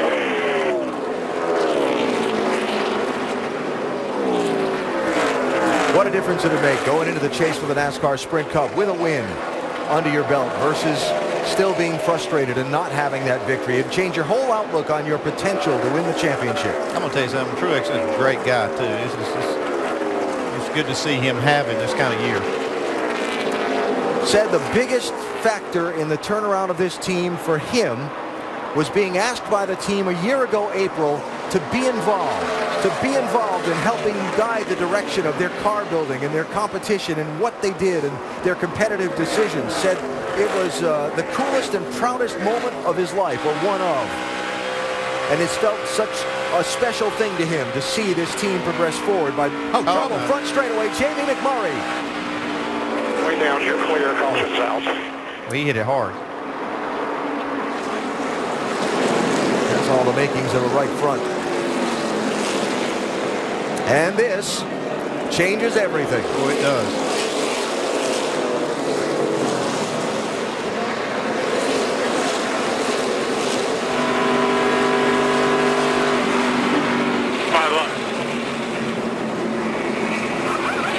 That's where you're to go at the line. I think we're going to have to pit here.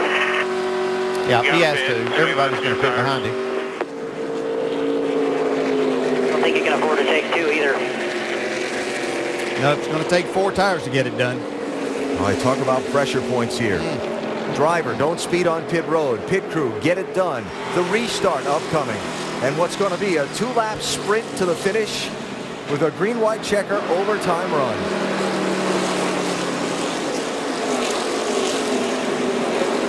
And a tough ending to a difficult night for Jamie McMurray. See, it's happened just in front of Mark Truex. Wow. Yeah, he did. He hit it hard.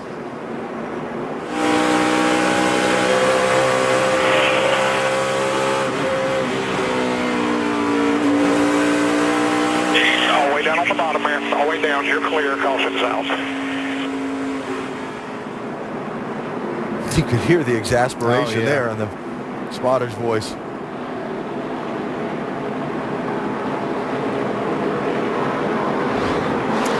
That's Keith Barnwell, spotter from Truex. Yeah, you can just hear it. Caution's out. Oh. Got 13 cars on the lead lap. Pit road is open. You talk about a money stop. This is a big one, Vince.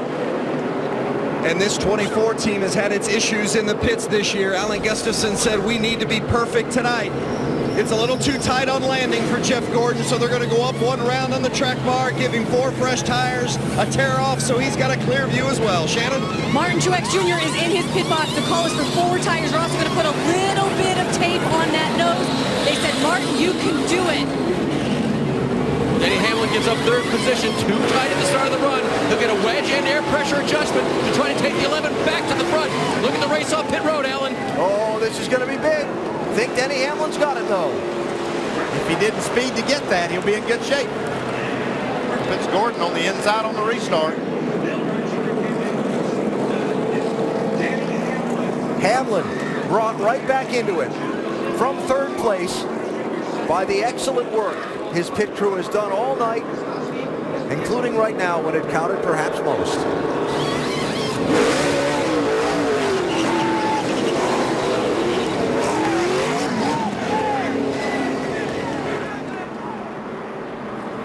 And by that much. But I tell you, as a pit crew member, you live for that moment right there.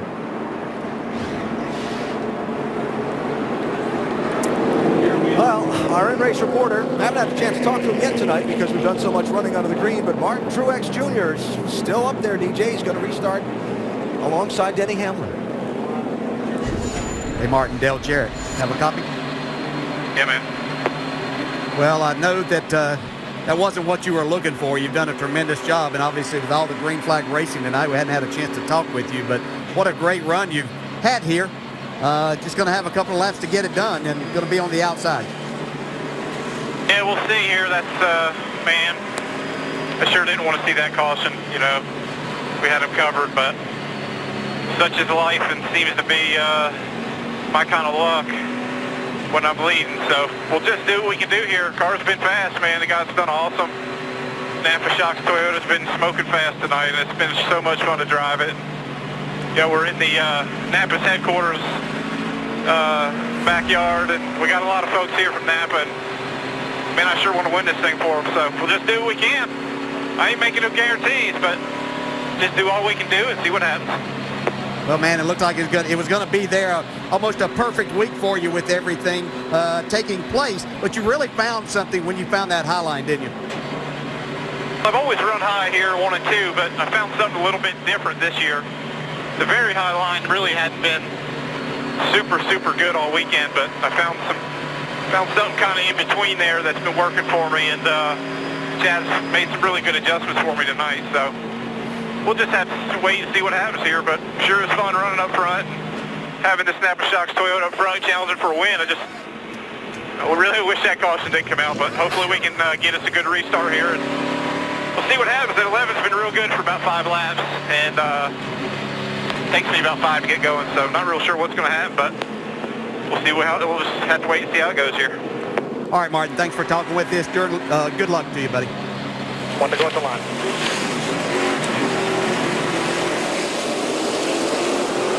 Dave? Catching up with Darian Grubb now. Darian, did you give him enough for a short run car to win this race? We'll find out right here. He's been probably one of the fastest cars all night. We'll see what we got. And all the adjustments, man. Everybody did something different, so see what happens here. How about the pit crew again? Boys did an awesome job on pit road to put in this position for it. It's like you guys said, all night long on pit road for this 11 bunch. So Kurt Busch got the free pass. 5 cars just took a wave around to get back on the lead lap. Ambrose, Bain, Biffle, Logano, and Bobby Labonte. We're set to go for a green-white checker finish. If the race is under caution at its scheduled conclusion, scheduled distance, NASCAR extends the race to try and gives the fans a green-white checker finish. 2 laps of racing coming up to decide this thing. Jeff Gordon sitting on the inside of row 2 for the restart. But go win this thing right now. You got to want the most, man. Go win this thing. Wouldn't put it past him. Now, I like his spot, too. That inside lane's been getting going on the restarts. And that's going to be the key, is the restart. Getting up to speed right here to see what he can do. Denny Hamlin, Martin Truex Jr., Jeff Gordon, Kevin Harvick, Brad Keselowski, Matt Kenseth, and 2 laps to decide it. Pace car is off. Who wins it?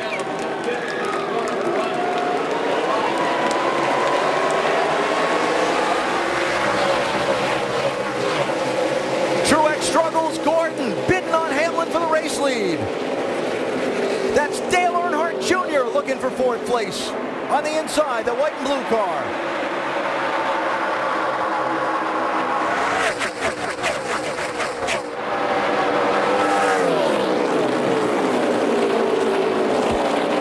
Hamlin coming to the white flag. Can Gordon or Keselowski do anything with him? 1 more lap to go.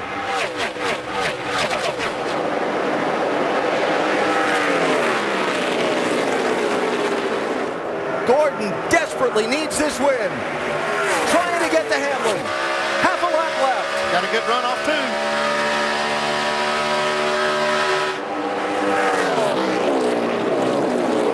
Oh, he's got a great chance. Finishes at Atlanta off turn 4. Can he hook it up? No. Denny Hamlin takes the checkered flag and wins at Atlanta. Got yourself a win in Atlanta, buddy. Awesome job. Big crew, you got us that win. Big crew. Got him.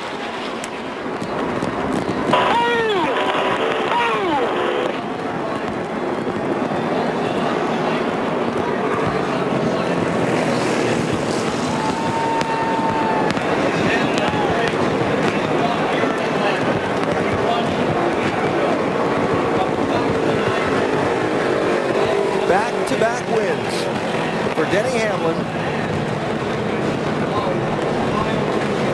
And his 4th win of the season for the coach. Hey, bud, nice job. Nice job, everybody. Worst he can do is go into the chase tied, and that's if one of the other with 3 wins happens to win at Richmond next week. Right now, he's sitting in the catbird seat. Burn it down, man.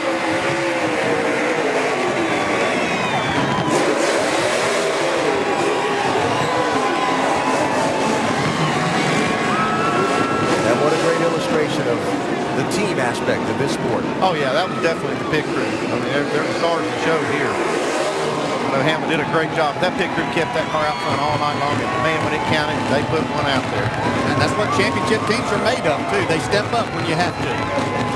Last year's championship crew chief, Darian Grubb. Now with Denny Hamlin preparing to launch another bid for a title.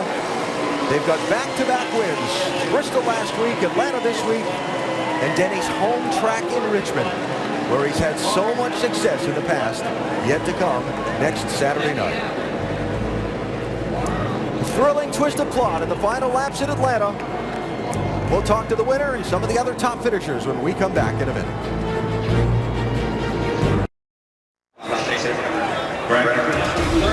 Well, after the fireworks tonight in Atlanta, it sets up quite the interesting situation for next Saturday night at Richmond. Who gets those wild card spots in the chase? Saturday night at the action track in Virginia's capital, and then it's on to the 10 races to decide the championship. Join us at the track. NASCAR.com/tickets or the phone number at the bottom of the screen.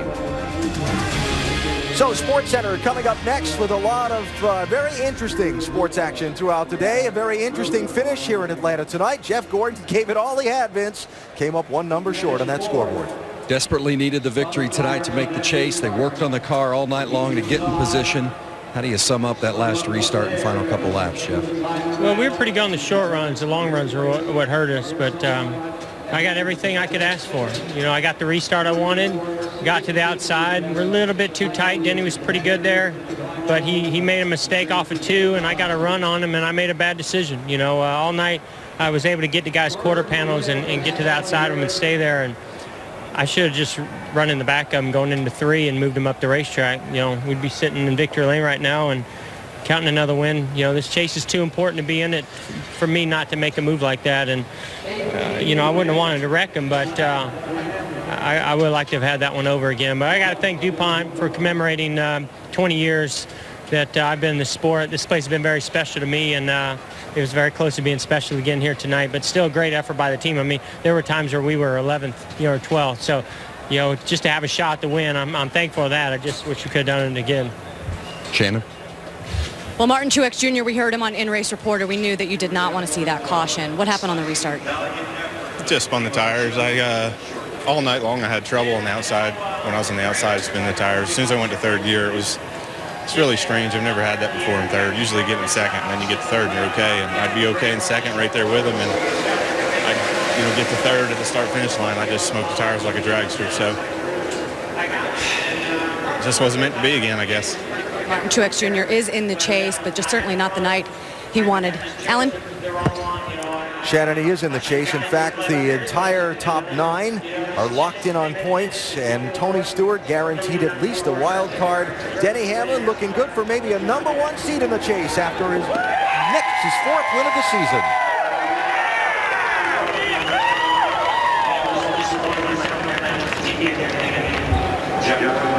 Clinches his way into the chase with a dominating win and erases an offer at Atlanta. What would you call this? This is one I wanted real bad.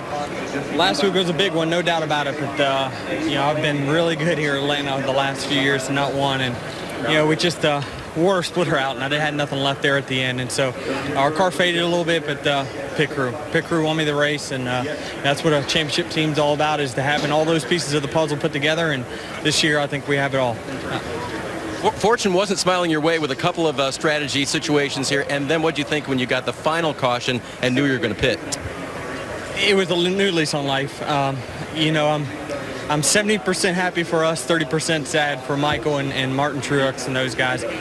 Those are, one way or another, they're shape or form, they're teammates of ours and Toyota teammates. But I can't say enough for Gordon from Sport Clips coming on board for this race. Thank FedEx, everything they've done for 35 races of the schedule, and Coke, Sprint, Toyota, the Jordan brand, Wiley X, and the fans here. Gosh, this is a big win. You've always been sort of a statement kind of guy. What do you think this tells the rest of the field about 2 weeks from now when the chase starts? I don't have to say anything. Wins is all that matters. Big W here tonight. Denny Hamlin, first time in victory lane here at Atlanta in fine fashion. Alan?